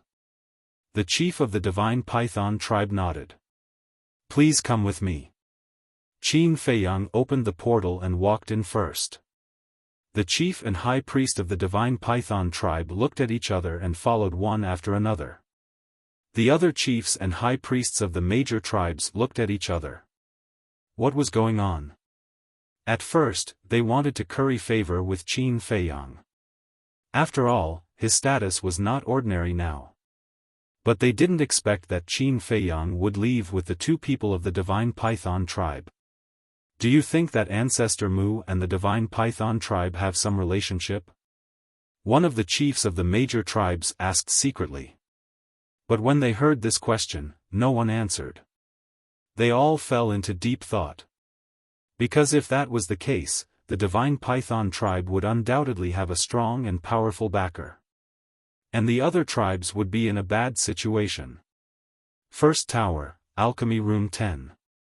Qin Feiyang walked into the lounge, pointed to the chair next to him, and said with a smile, Seniors, please have a seat. The two of them sat down one after another. The chief of the divine python tribe said with a smile, Little brother, if you have something to say, just say it. Qin Feiyang looked at the pattern of the divine python on their chests again and said, Is there a man called Pei Zhangfeng in your tribe? The two of them hadn't sat down for long. Hearing this, they both stood up and looked at Qin Feiyang with surprise and doubt. Qin Feiyang had an answer in his heart. When he entered the square of the Pill Pagoda, he found that the pattern of the divine python on their chests was exactly the same as the pattern on Pei Zhangfeng's identity token. At that time, he thought that Pei Zhangfeng might be a member of the divine python tribe. But there were too many people at that time, so it was inconvenient to ask. But now, the reaction of the two of them undoubtedly confirmed his guess. Qin Feiyang took out Pei Zhangfeng's identity token and handed it to the two of them. The chief of the divine python tribe took back his hand with trembling hands and took the token. When he saw the name Pei Zhangfeng, his eyes became misty. The high priest glanced at the chief, then looked at Qin Feiyang and asked, "Little brother, why do you have this token?" Qin Feiyang said, "I found it in Pei Zhangfeng's Qiankuan bag." "What? Where is he now?" The high priest trembled and asked hurriedly. The chief of the divine python tribe also looked at him anxiously. Qin Feiyang hesitated and sighed. "He's already dead." "Dead?" The high priest was dumbfounded. The chief of the divine python tribe collapsed in an instant, his face full of grief. "Who is Pei Zhangfeng to you?" Qin Feiyang looked at the two of them suspiciously. The chief of the divine python tribe looked at the token silently and was extremely sad. "Alas!" The high priest sighed deeply and looked at Qin Feiyang. "Little brother, to be honest, Pei Zhangfeng is our biological brother and Pei Yi's biological father." "What?" Qin Feiyang was dumbfounded. He did not expect that the person he was looking for was Pei Yi's biological father. A moment later, the chief of the divine python tribe looked up and asked, "Little brother, do you know how my brother died? Where is his body now?" "I don't know how he died either. All these years, I've been trying to find out more about him, but to no avail. As for his body, I buried him in the third region." Qin Feiyang said. "It's been so many years, and I finally got news of him. However, I only got news of his death." The chief of the mysterious tribe lamented and felt as if a knife was being twisted in his heart. Qin Feiyang asked, "You don't know the cause of his death either?" "No. My brother was born with a simple heart and never chased after fame and fortune.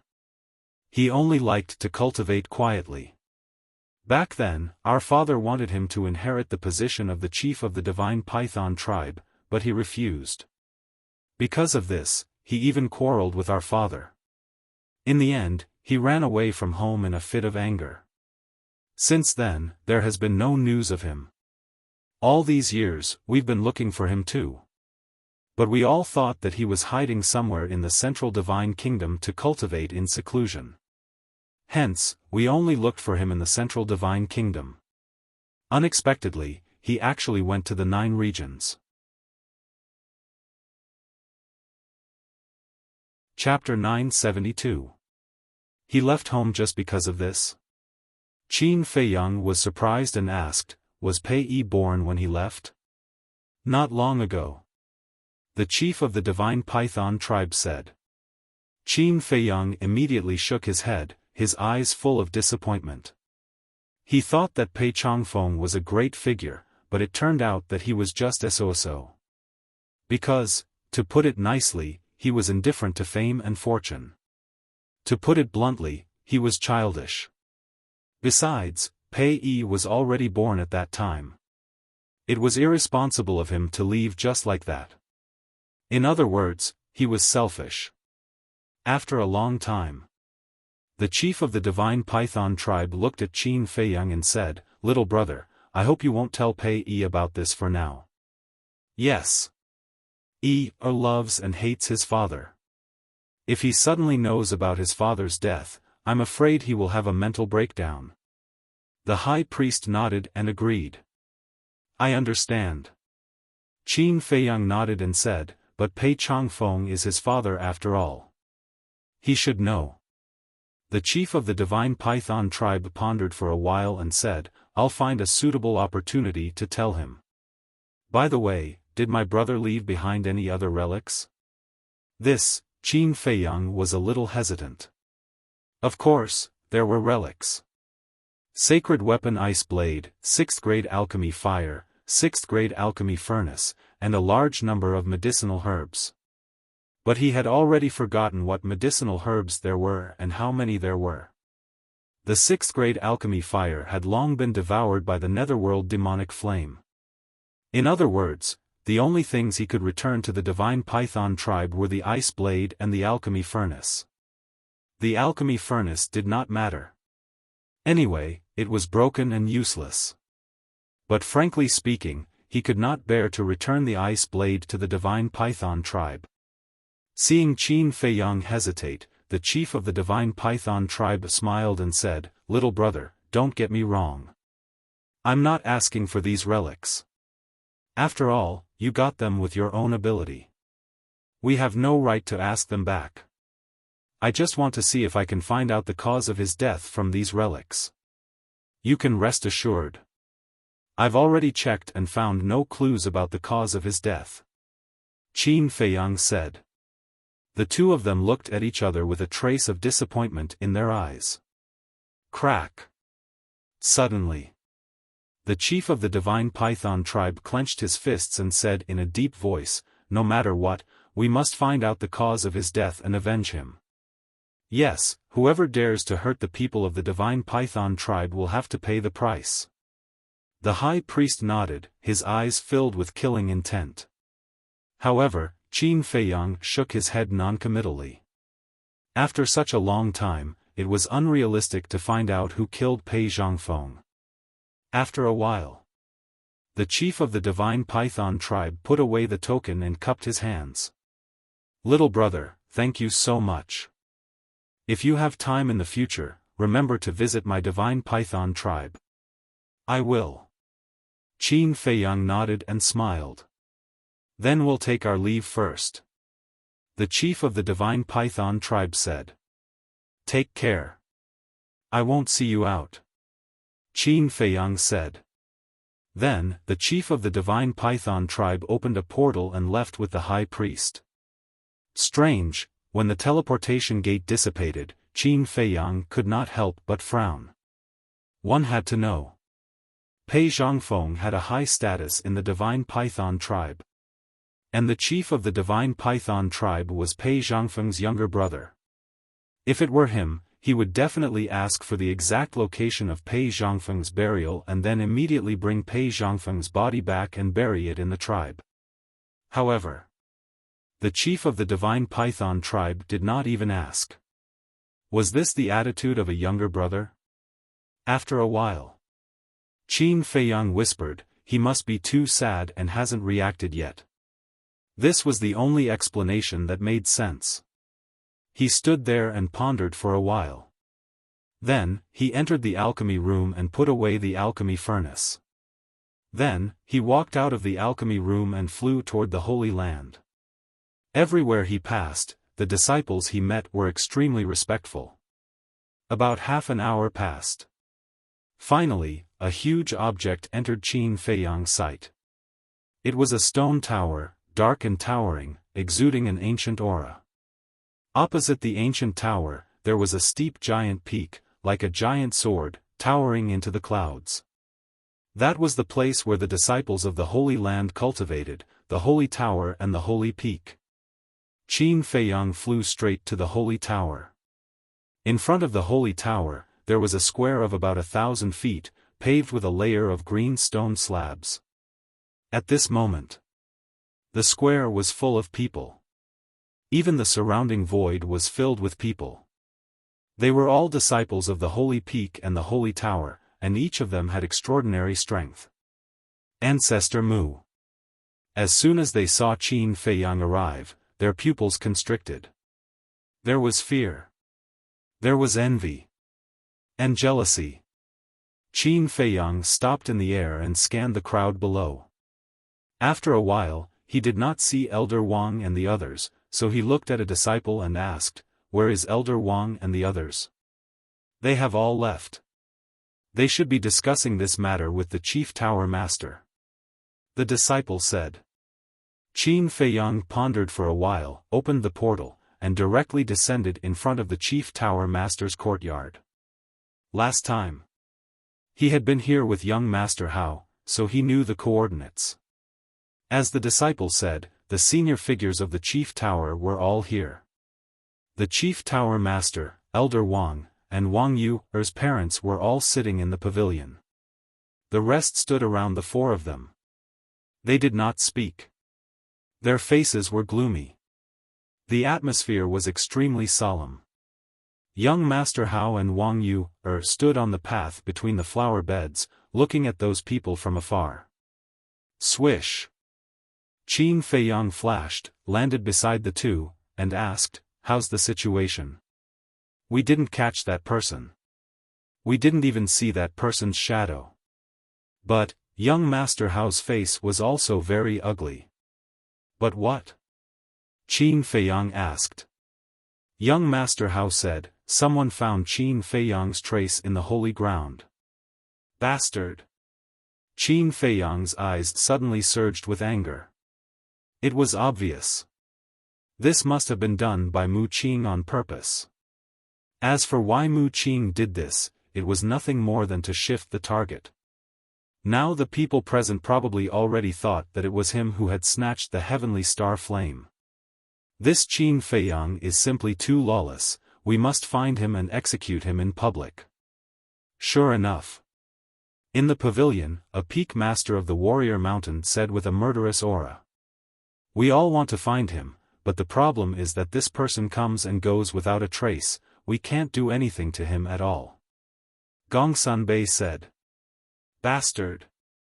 The Chief Tower Master slammed his palm on the stone table, and said angrily, "Our dignified Chief Tower, there are countless powerhouses, but we can't do anything to a kid like him, aren't we a joke?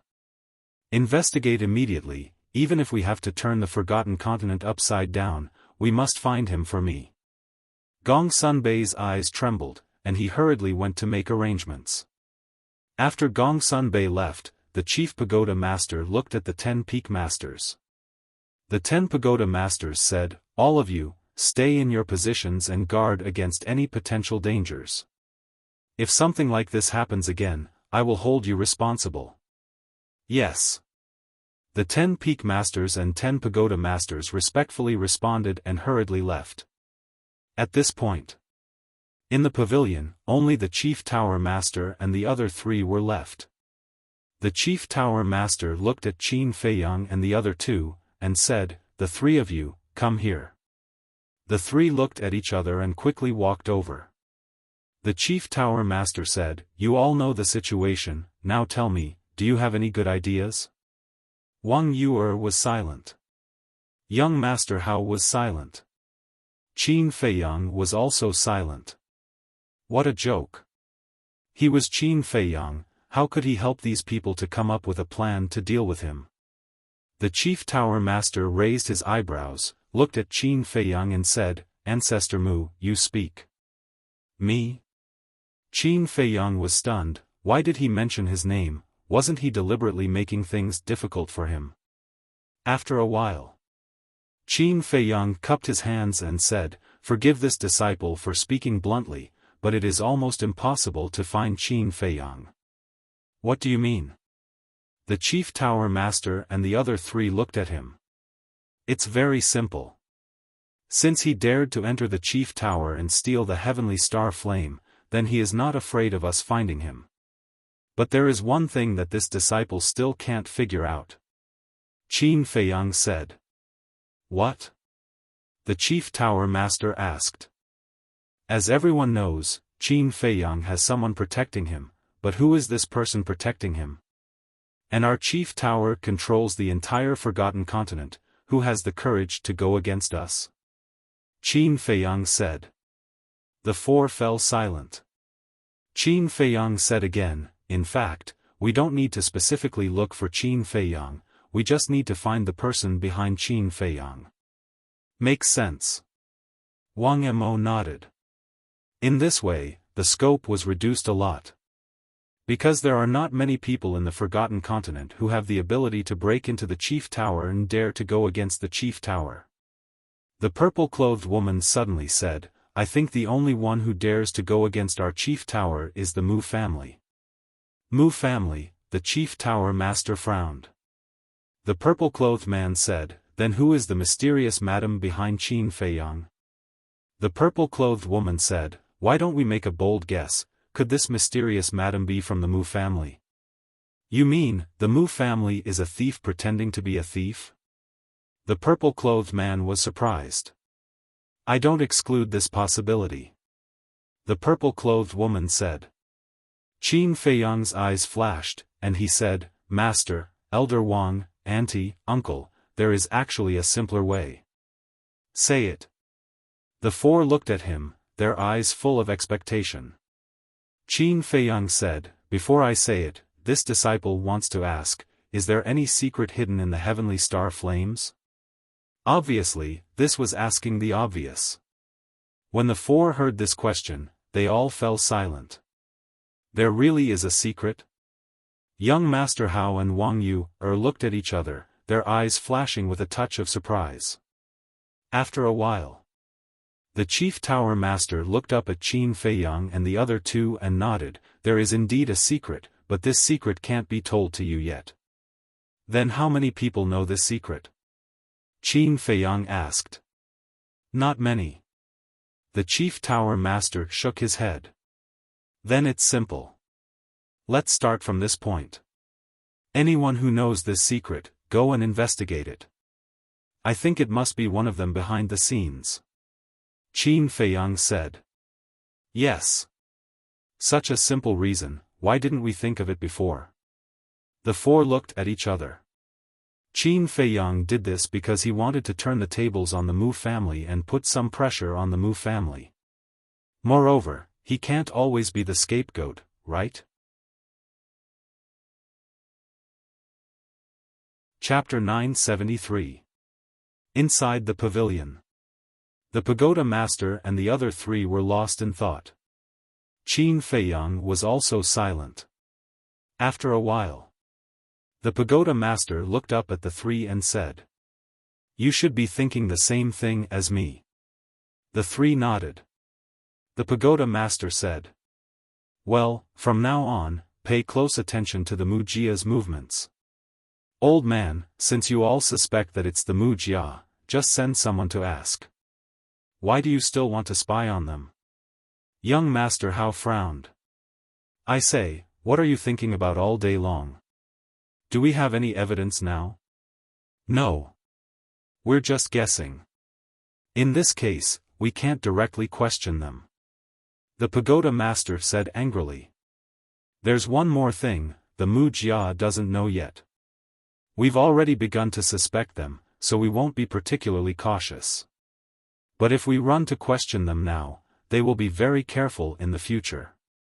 In this way, no matter how we investigate, there won't be any results. Qin Feiyang added. Chief Pagoda Master looked at Qin Feiyang with admiration. Soon after, he looked at young Master Hao and said with a straight face, do you see that?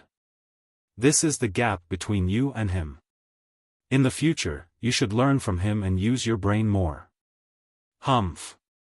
Young Master Hao coldly snorted and glanced at Qin Feiyang. He looked quite dissatisfied. Qin Feiyang shook his head and smiled. He looked at the pagoda master and said, this disciple also wants to do something. Please help me. In fact, he wanted to take the opportunity to find out the location of the Mu Jia's nest. The pagoda master was stunned and smiled. I won't let you take risks, but I'm very pleased that you have this intention. Qin Feiyang's eyes suddenly showed a trace of disappointment. The pagoda master thought for a moment and said, but there's one thing that I can give you to deal with. What is it? Qin Feiyang asked. The pagoda master said, go to Qinghai. I'll tell you the details in a few days. Okay. Qin Feiyang nodded. The pagoda master smiled. Then you go do your work. I still have something to discuss with old Wang. Disciple will take his leave. Qin Feiyang bowed and saluted. Then, he turned around and walked out. Young Master Hao chased after him in big strides and said angrily, "You bastard, you're really in the limelight." "Is there?" Qin Feiyang shook his head and smiled bitterly. Keep pretending, keep pretending. I'm afraid that in the old man's eyes, you're more important than me, his own son." Seeing Chief Pagoda Master's attitude towards Qin Feiyang, young Master Hao's jealousy exploded. Qin Feiyang said helplessly, "All right, it's my fault. I shouldn't have stolen your limelight. Why are you apologizing? I'm not blaming you. I only blame myself for being useless. No matter what I do, I can't satisfy him." Young Master Hao sighed deeply and asked, "Where are you going now?" "Of course I'm going back to the first tower to cultivate." Qin Feiyang smiled. Young Master Hao smiled proudly. "I see." Qin Feiyang suddenly understood. "Let's go." Young Master Hao smiled and soared into the sky, flying toward the small island in the center of the lake. Qin Feiyang followed closely behind young Master Hao, scanning the lake below. The surface of the lake was very calm, but there were turbulent waves below. He could even feel the aura of the emperor beasts under the lake. Young Master Hao explained, "There are thousands of beasts hiding in this soothing lake. Among them, there are 10 war emperor-level beasts, responsible for protecting us." "So many?" Qin Feiyang was shocked and asked, "What about the other beasts?" Young Master Hao said, "Sacred beasts." "All of them?" Qin Feiyang was surprised. "Yes, all of them." Young Master Hao nodded. Qin Feiyang was speechless. For someone of his cultivation level, this place was simply a dragon's lair and a tiger's den. A dozen breaths later, the two of them landed on the small island. On the small island, the fragrance of flowers was everywhere, and the scenery was pleasant. Lush green grass and verdant little trees swayed in the wind, displaying endless vitality. A clear stream meandered across the entire island. The stream flowed slowly, and colorful fish jumped up and down, adding to the tranquility of the place.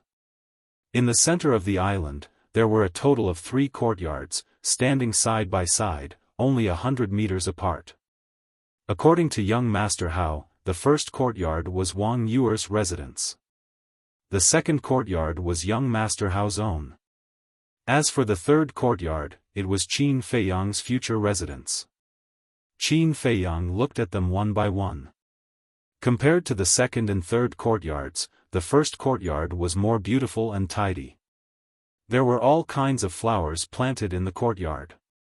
On both sides of the gate, there were 2 vigorous peach trees, blooming with peach blossoms, and a strong fragrance.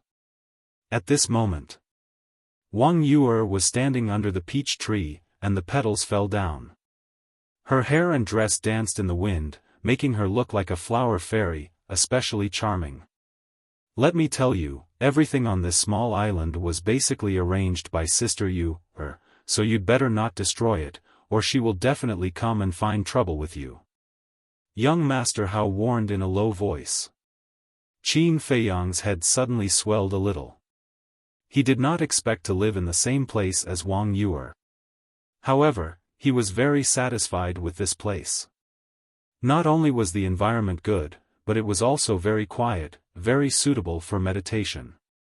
Thud. The two of them walked along a winding path and arrived in front of the third courtyard. This was originally Gong Sun Bei's residence, but later he moved to the Divine Envoy Hall because he had to take charge of the Divine Envoys. As young Master Hao spoke, he pushed open the gate of the courtyard and walked in. There was a pavilion in the courtyard, surrounded by a flower bed. Most of the flowers had withered. Many petals had fallen on the ground, and they were already rotten, emitting a rotten smell. On one side of the pavilion, there was a 2-story pavilion with carved beams and painted rafters, and it was quite charming. Young Master Hao smiled and said, "No one has lived here for a long time, and some places are a little messy. Clean it up yourself." "Okay."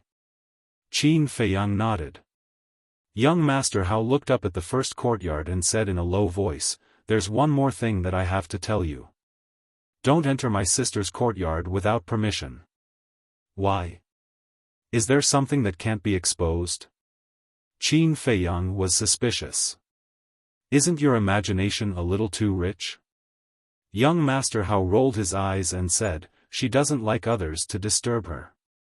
"I see." Qin Feiyang nodded in realization and said with a smile, "That's very similar to me." "Alright, you're all freaks. I'm the only normal one who likes to be lively. Alright, I won't disturb you anymore. I'll go to the Dragon Phoenix Pavilion for a while. I really hope to see her face soon." Young Master Hao looked at the sky and laughed foolishly. Then, he opened the portal and left without looking back. Miss Dragon Phoenix Pavilion. Qin Feiyang pondered for a moment, shook his head, and began to tidy up the courtyard. Wang Yu looked at Qin Feiyang from afar, and also entered the pavilion without saying a word. An hour later, Qin Feiyang cleaned up the courtyard inside and outside, then went to take a bath, changed into a clean set of clothes, and sat on the balcony on the second floor. He took out the jade slip that the young lady of the Dragon Phoenix Pavilion gave him and carefully looked through it. Isn't this the legendary invisibility technique? 100 breaths passed. Qin Feiyang suddenly opened his eyes, his face full of excitement.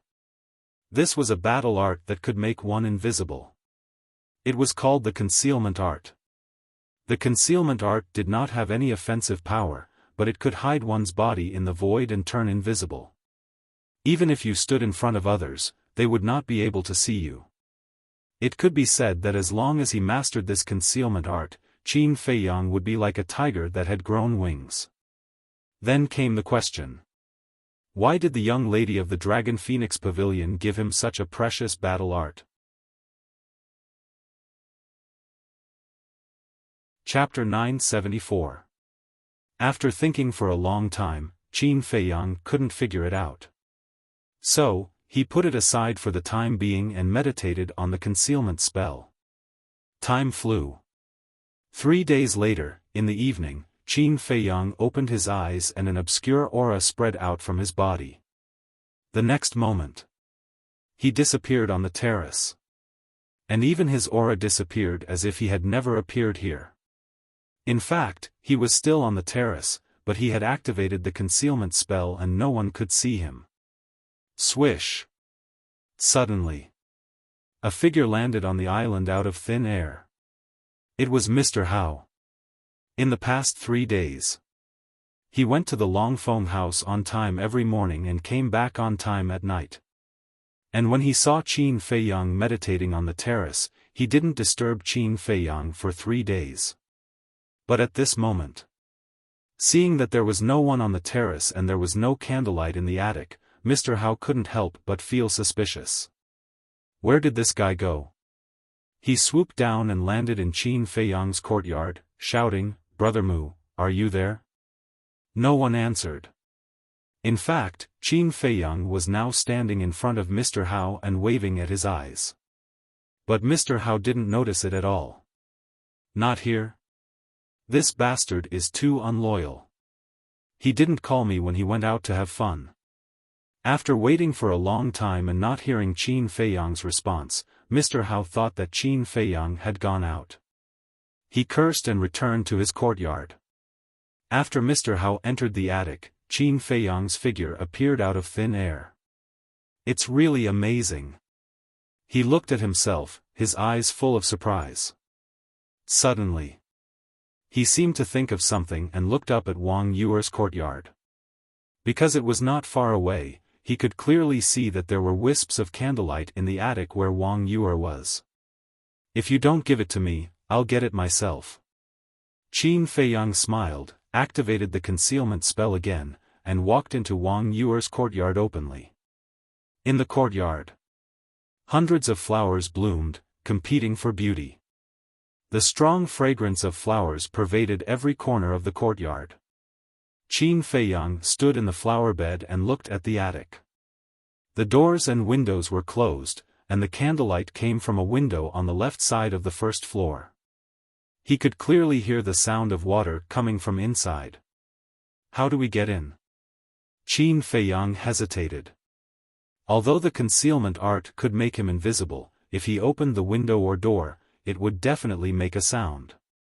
Suddenly, his eyes lit up. There was a window on the second floor that wasn't closed.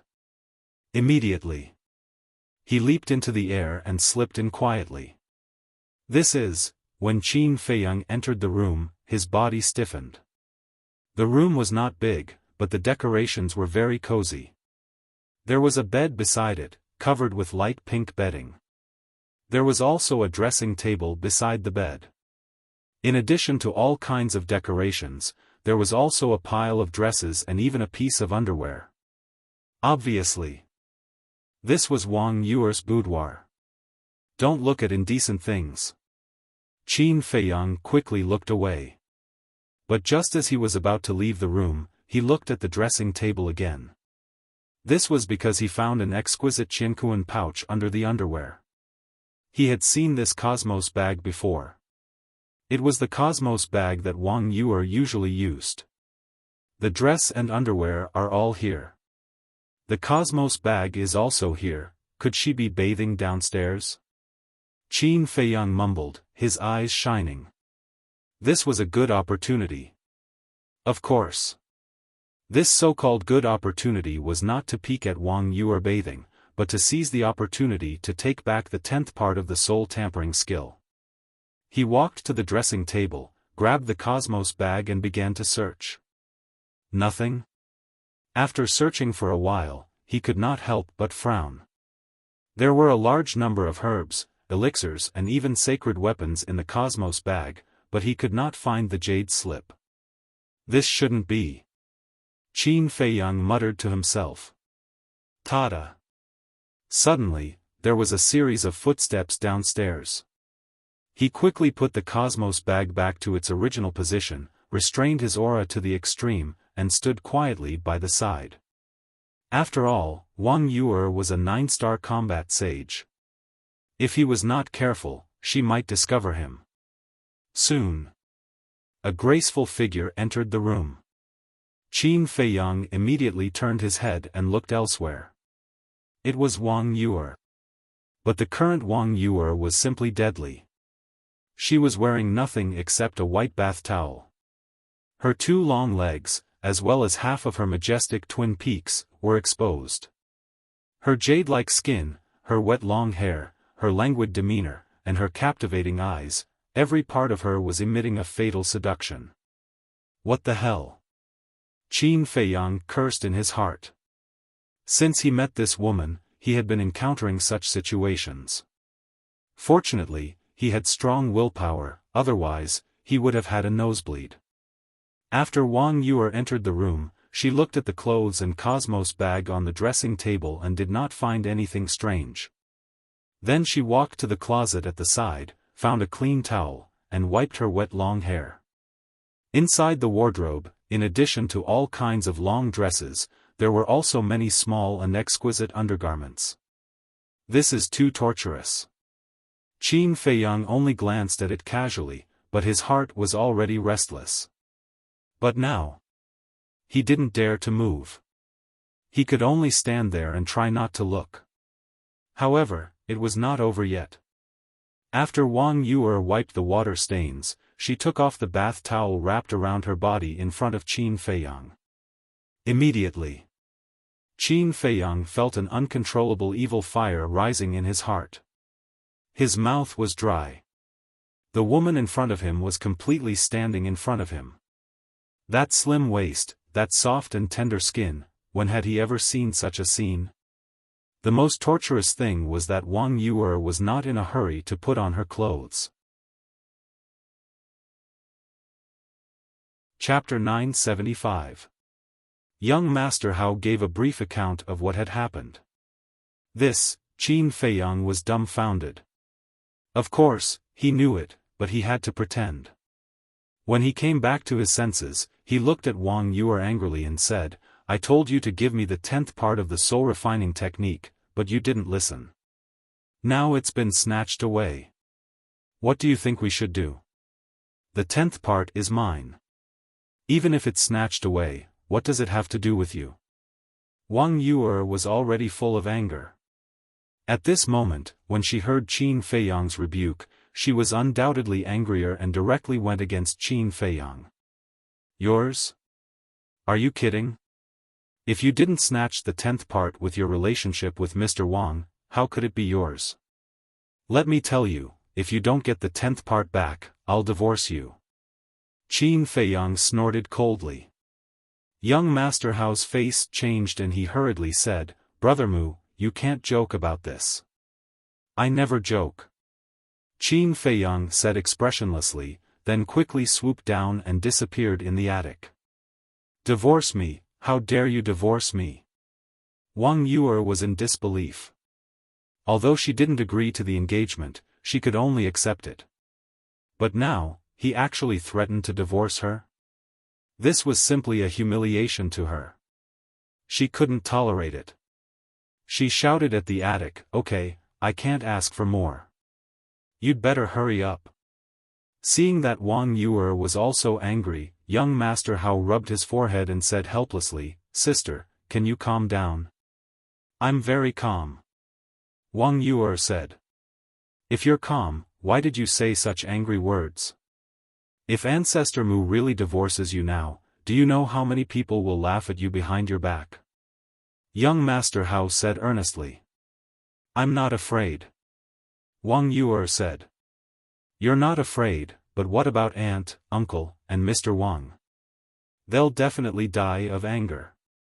Young Master Hao sighed. This marriage was a mistake in the first place. After saying that, Wang Yuer turned around and left angrily. What a pair of enemies. Young Master Hao looked at the two courtyards and felt a headache coming on. The waning moon hung high in the sky, and the night was hazy.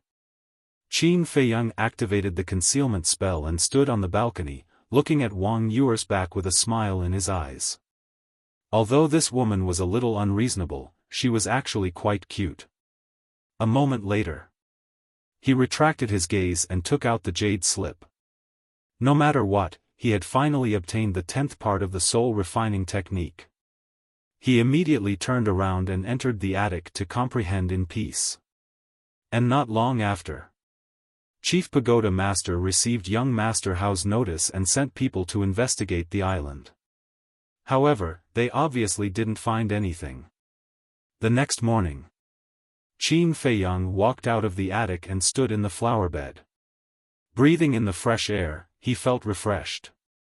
In just one night, he had mastered the soul refining technique. Of course. This was all thanks to the inheritance of the first pagoda master. If not for the insights and profoundness of the soul tempering art in the inheritance, given his current ability, he would not have been able to comprehend it no matter how much time he had. The ancients were right. As long as you are in a good mood, you will feel comfortable. Qin Feiyang stretched. With a slight thought, a stream of light swept out from between his eyebrows. This was a pentagram, blooming with dazzling light. And in the center of the pentagram, there were 3 words floating. Soul refining technique. The biggest advantage of the soul refining technique was that it didn't need to be deliberately activated. It would automatically temper one's mental strength.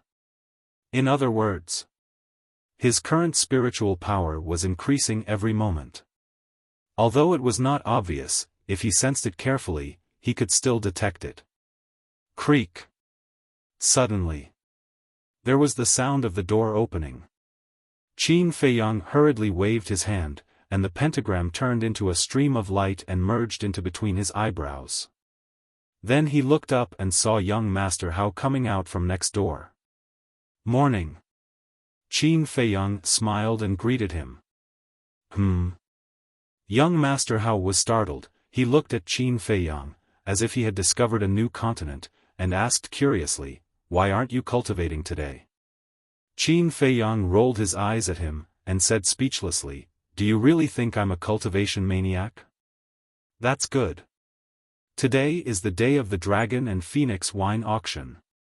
Let's go and have a seat. Young Master Hao laughed. Not interested. Qin Feiyang shook his head. Young Master Hao was immediately displeased. Why are you so boring? Qin Feiyang said, it's not that I'm boring, it's that you're too bored. What's so good about that Dragon and Phoenix wine? Tasteless. Young Master Hao pursed his lips. Qin Feiyang shook his head and laughed bitterly. Did this have anything to do with taste? Buzz. At this moment, the image crystal in Qin Feiyang's arms buzzed.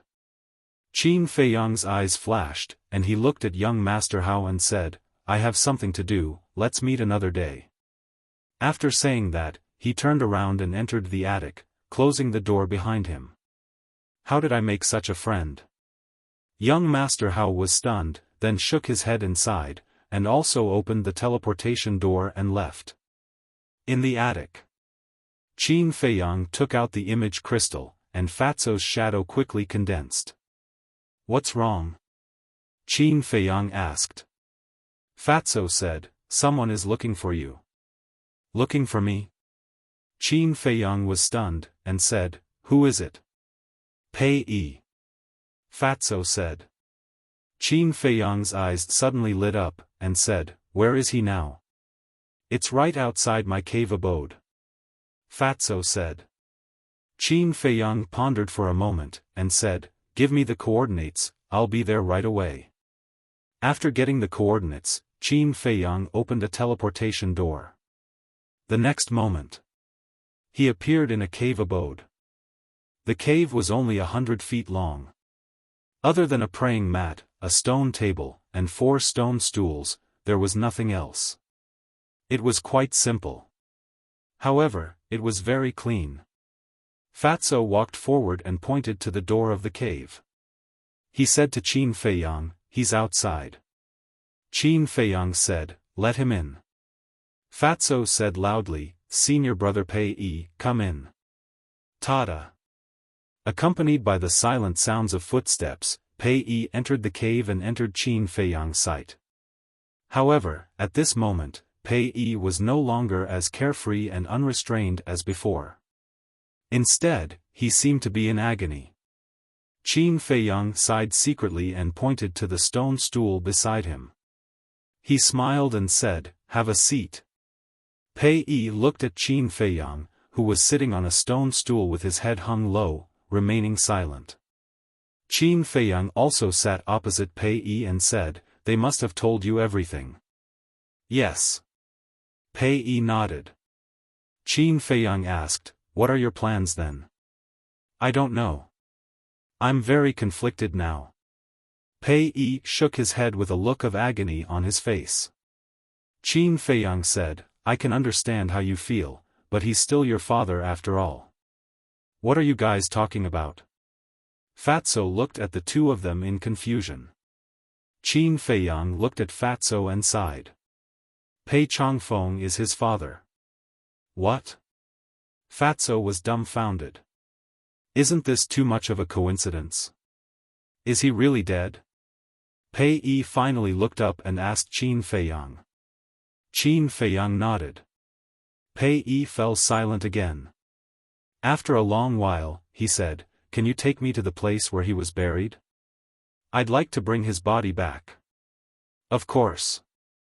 However, is this your idea or your uncle's? Qin Feiyang asked. Pei Yi's uncle was naturally the leader of the Divine Python tribe. It's my idea. Pei Yi said. What about your uncle? Doesn't he want to bring your father's body back? Qin Feiyang asked with a frown. He definitely wants to, but he hasn't gotten over his grief yet. After all, they're biological brothers. We may be father and son, but we've never interacted with each other before. In fact, I don't have any impression of him at all. Pei Yi said bitterly. Qin Feiyang smiled. It was completely understandable. After all, Pei Changfeng left the Divine Python tribe not long after Pei Yi was born. How could Pei Yi have any impression of him? When do you plan to go? Qin Feiyang asked. Pei Yi said, if you have time, I'd like to go immediately. Qin Feiyang stood up and said with a smile, the deceased should be respected. I'll make time for you even if I don't have time. Let's go. Thank you. Pei Yi stood up and bowed to Qin Feiyang to express his gratitude. He then opened the portal and the two of them entered one after another. Fatty pondered for a moment, then also entered the portal. In the square of the Pill Pagoda. The things that were used for the ceremony a few days ago had been removed, and peace was restored. Chapter 976. But suddenly, there was a deafening buzzing sound in the quiet square. What's going on? The group of guards looked toward the center of the square like startled rabbits. At that moment, their eyes widened. The teleportation altar was awakened. One of the leading guards shouted, "Quick, quick, quick! Be more spirited." There was only one explanation for the awakening of the teleportation altar. The big shots of the Central Divine Kingdom had arrived. Whoosh! Finally, under the watchful eyes of the guards, 3 figures appeared above the teleportation altar out of thin air. It was Qin Feiyang and the other two. So young, looking at the appearance of Qin Feiyang and the other two, the group of guards was a little stunned. But the next moment, they bowed in unison and said, "Greetings, my lords." My lords? Fatso was stunned and chuckled. That's a good name. The leading guard said respectfully, "My lords, is there anything I can do for you?" "No, you can go about your business." Qin Feiyang smiled faintly and immediately opened the teleportation gate, leaving with Fatso and Pei Yi. "Captain, who are they? They look so young, but their auras are so strong." Several guards whispered with fear in their eyes. "I've never been to the Central Divine Kingdom. How would I know? But I'm sure that they have a certain status in the Central Divine Kingdom." The leading guard said. "What do you mean?" One of the guards asked suspiciously. "Aura. The aura of the 3 of them is very extraordinary. Especially the one who spoke. Although he looks ordinary, he exudes the aura of a king. Moreover, I can sense a great saint's aura from him." The leading guard said solemnly. "Sage aura. Then isn't he a battle sage? He's already a battle sage at such a young age. How terrifying is his talent." The group of guards was dumbfounded. The legendary Central Divine Kingdom was really scary. But they would never have thought that the person they were afraid of was Qin Feiyang, the person they wanted to kill. At the same time, the third zone. Qin Feiyang and the other two arrived above a glacier. Below, the mountain ranges were covered in white snow. Qin Feiyang scanned the glacier below and said, "Your father is buried here." "Where?" Pei Yi was a little nervous and a little hesitant. "This used to be an ice valley. Later, in order to bury your father, I shattered the ice valley. As for the exact location, even now, I don't know. However, it won't be difficult to find him." After Qin Feiyang finished speaking, his big hand reached out in the air, and Saint Might poured down like a waterfall. Rumble. Immediately, the glacier shattered, the snow melted, and a large crater gradually appeared. As the glaciers and snow continued to fuse together, the crater grew deeper and deeper, reaching a diameter of over a dozen miles. Looking down from the sky, it looked like a bottomless pit. It was a spectacular sight. About 10 breaths passed. Suddenly, Qin Feiyang's eyes lit up and he said to Pei Yi, "Come with me." Whoosh! The 3 of them immediately turned in the air and swooped down into the crater. Before they reached the bottom, an ice sculpture entered their line of sight. The ice sculpture stood at the bottom of the crater, and cold air was rising. And inside, there was a middle-aged man in purple clothes lying down. He looked to be in his 40s and had a rough face. There were some white hair at his temples, and his clothes were tattered. There were also bruises all over his body. It was Pei Changfeng. Although it had been more than a year since Qin Feiyang buried him, his body was still the same as before. There were no signs of decay at all. Whoosh! The three of them landed in front of the ice sculpture one after another. Qin Feiyang and Fatso looked at each other and silently took a few steps back. Pei Yi looked at the person in the ice sculpture and did not go forward for a long time, seemingly a little reluctant. Thump. After a long time, he knelt in front of the ice sculpture feebly. Do you know? Although I often tell others that I hate you very much and don't want to see you, I've actually been waiting for you to come back. Do you know how much I yearned for your love and care? But in the end, you made me wait for the news of your death. Do you know how much pain and despair I felt? I remember when I was young, I was so envious of other children who acted coquettishly in front of their fathers. I wanted you to hug me too. But this little wish was just an extravagant hope in my eyes. I can't accept it. Can you tell me what you've been doing all these years? Have you ever thought of coming back to see me? Answer me. Pei Yi muttered to himself, tears blurring his vision. He was getting more and more emotional. In the end, he lay on the ice sculpture and screamed hysterically. Looking at Pei Yi's miserable appearance, Fatso also felt sad and said, "Boss, I can't take it anymore. Let's go out for a walk." "I'll go too," Qin Feiyang said. Pei Yi finally saw his father. Although he had passed away, he definitely had a lot to say to him. Besides, Pei Yi needed some time to get a grip on his emotions. The two of them did not disturb Pei Yi and quietly flew out of the deep pit. Fatty glanced at the vast expanse of white glaciers and shook his head with a sigh. Things in this world are really coincidental. Yeah. When I found out that Pei Changfeng was Pei Yi's father, I was also shocked. Qin Feiyang said. Fatso frowned and said, "But how did Pei Changfeng die? Is it really an unsolved case?" Qin Feiyang also fell into deep thought. Although they were not sure about Pei Changfeng's specific strength, they could guess that he must be very strong after knowing his identity. After all, if Pei Changfeng was not strong, the previous chief of the Divine Python tribe would not have let him inherit the position of chief. Therefore, there were probably not many people in the 9 regions who could kill Pei Changfeng. There might not even be one. Boss, Fat Lord suddenly thought of the Black Lion tribe, the Red Flame tribe, and the Sea tribe. Fatso said. "Is there a problem?" Qin Feiyang was stunned and asked. "I don't know. However, when the chiefs of the 3 tribes came here to look for the ice blade, does it mean that they already knew about the existence of the ice blade in advance? If that's the case, how did they know? Did they receive the news by chance? Or did they see the ice blade with their own eyes?" Fatso's face was full of suspicion.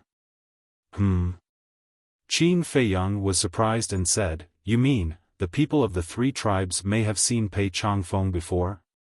"It's possible." Fatso nodded. Qin Feiyang frowned and pondered for a while, then said, "If they really saw him, they might know the cause of his death. Let's go, we'll go to the 3 tribes immediately. By the way, do you have the coordinates of the 3 tribes?" Although it was just a guess, it was still necessary to verify it. Of course. Back then, Master Fatty, Brother Wolf, and the others had ransacked the 3 big tribes. Chapter 977. Black Lion Tribe. In a small courtyard. 2 black-clothed old men sat opposite each other. Outside the small courtyard, a group of youths were naked and practicing martial arts on the snow. Although they were very young, only 12 or 13 years old, and their faces were red from the cold, none of them complained. Their faces were resolute. Since the chief and the high priest were killed, our Black Lion tribe is no longer what it used to be, but our hope is not yet destroyed. Yes. These children are our hope. It's a pity that Qin Feiyang and those bastards robbed our treasury. Otherwise, with our foundation, these children wouldn't have to work so hard. Looking at those youths, the two black-clothed old men's faces were full of gratification, but there was also a trace of hatred in their eyes. This hatred was naturally targeted at Qin Feiyang and the others. Haven't you heard of the saying, no pain, no gain? But at this moment, with a faint laugh, Qin Feiyang and Fatso appeared out of thin air in the courtyard. Who is it? The two old men were shocked and immediately stood up, looking at the two of them warily. The group of youths outside also stopped practicing martial arts and looked at the two of them curiously. The tribesmen further away also put down what they were doing and came over, looking extremely unfriendly.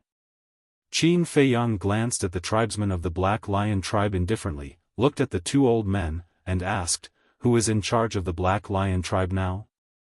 "Us. I'm the Grand Elder of the Black Lion tribe." "I'm the second elder. May I ask why the two of you have come to our Black Lion tribe?" The two old men introduced themselves and asked. Qin Feiyang did not answer and asked, "So, as long as Cui Qingqing knows, you also know?" Cui Qingqing was the chief of the Black Lion tribe. "What on earth do you want?" The two old men frowned. Qin Feiyang waved his hand, took out his identity token, and said, "I'm from the Central Divine Kingdom's main tower. I'm here to investigate the cause of a person's death." The Central Divine Kingdom. Immediately, everyone's eyes trembled, and their faces were filled with shock and fear. Because none of them had been to the Central Divine Kingdom, they had no idea what the token in Qin Feiyang's hand represented. But if the other party was really from the Central Divine Kingdom, he could not afford to offend them. The two old men looked at each other and bowed, "Greetings, sirs."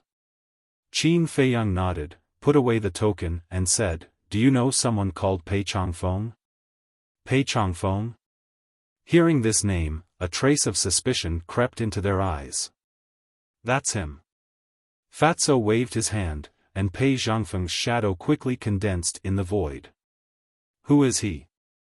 The members of the Black Lion tribe looked at Pei Zhangfeng's figure with puzzlement on their faces. However, Qin Feiyang caught a hint of bewilderment in the eyes of the Grand Elder and Second Elder. Qin Feiyang and the Grand Elder looked at each other. Could it be that the person who fought with Pei Changfeng back then was the current leader of the Divine Python tribe? But wasn't this too inconceivable? Qin Feiyang said in a deep voice, "Do you know what that person looks like?" I know. It's a middle-aged man, his cultivation is very strong, and his temperament is also very extraordinary." The Grand Elder raised his hand and waved.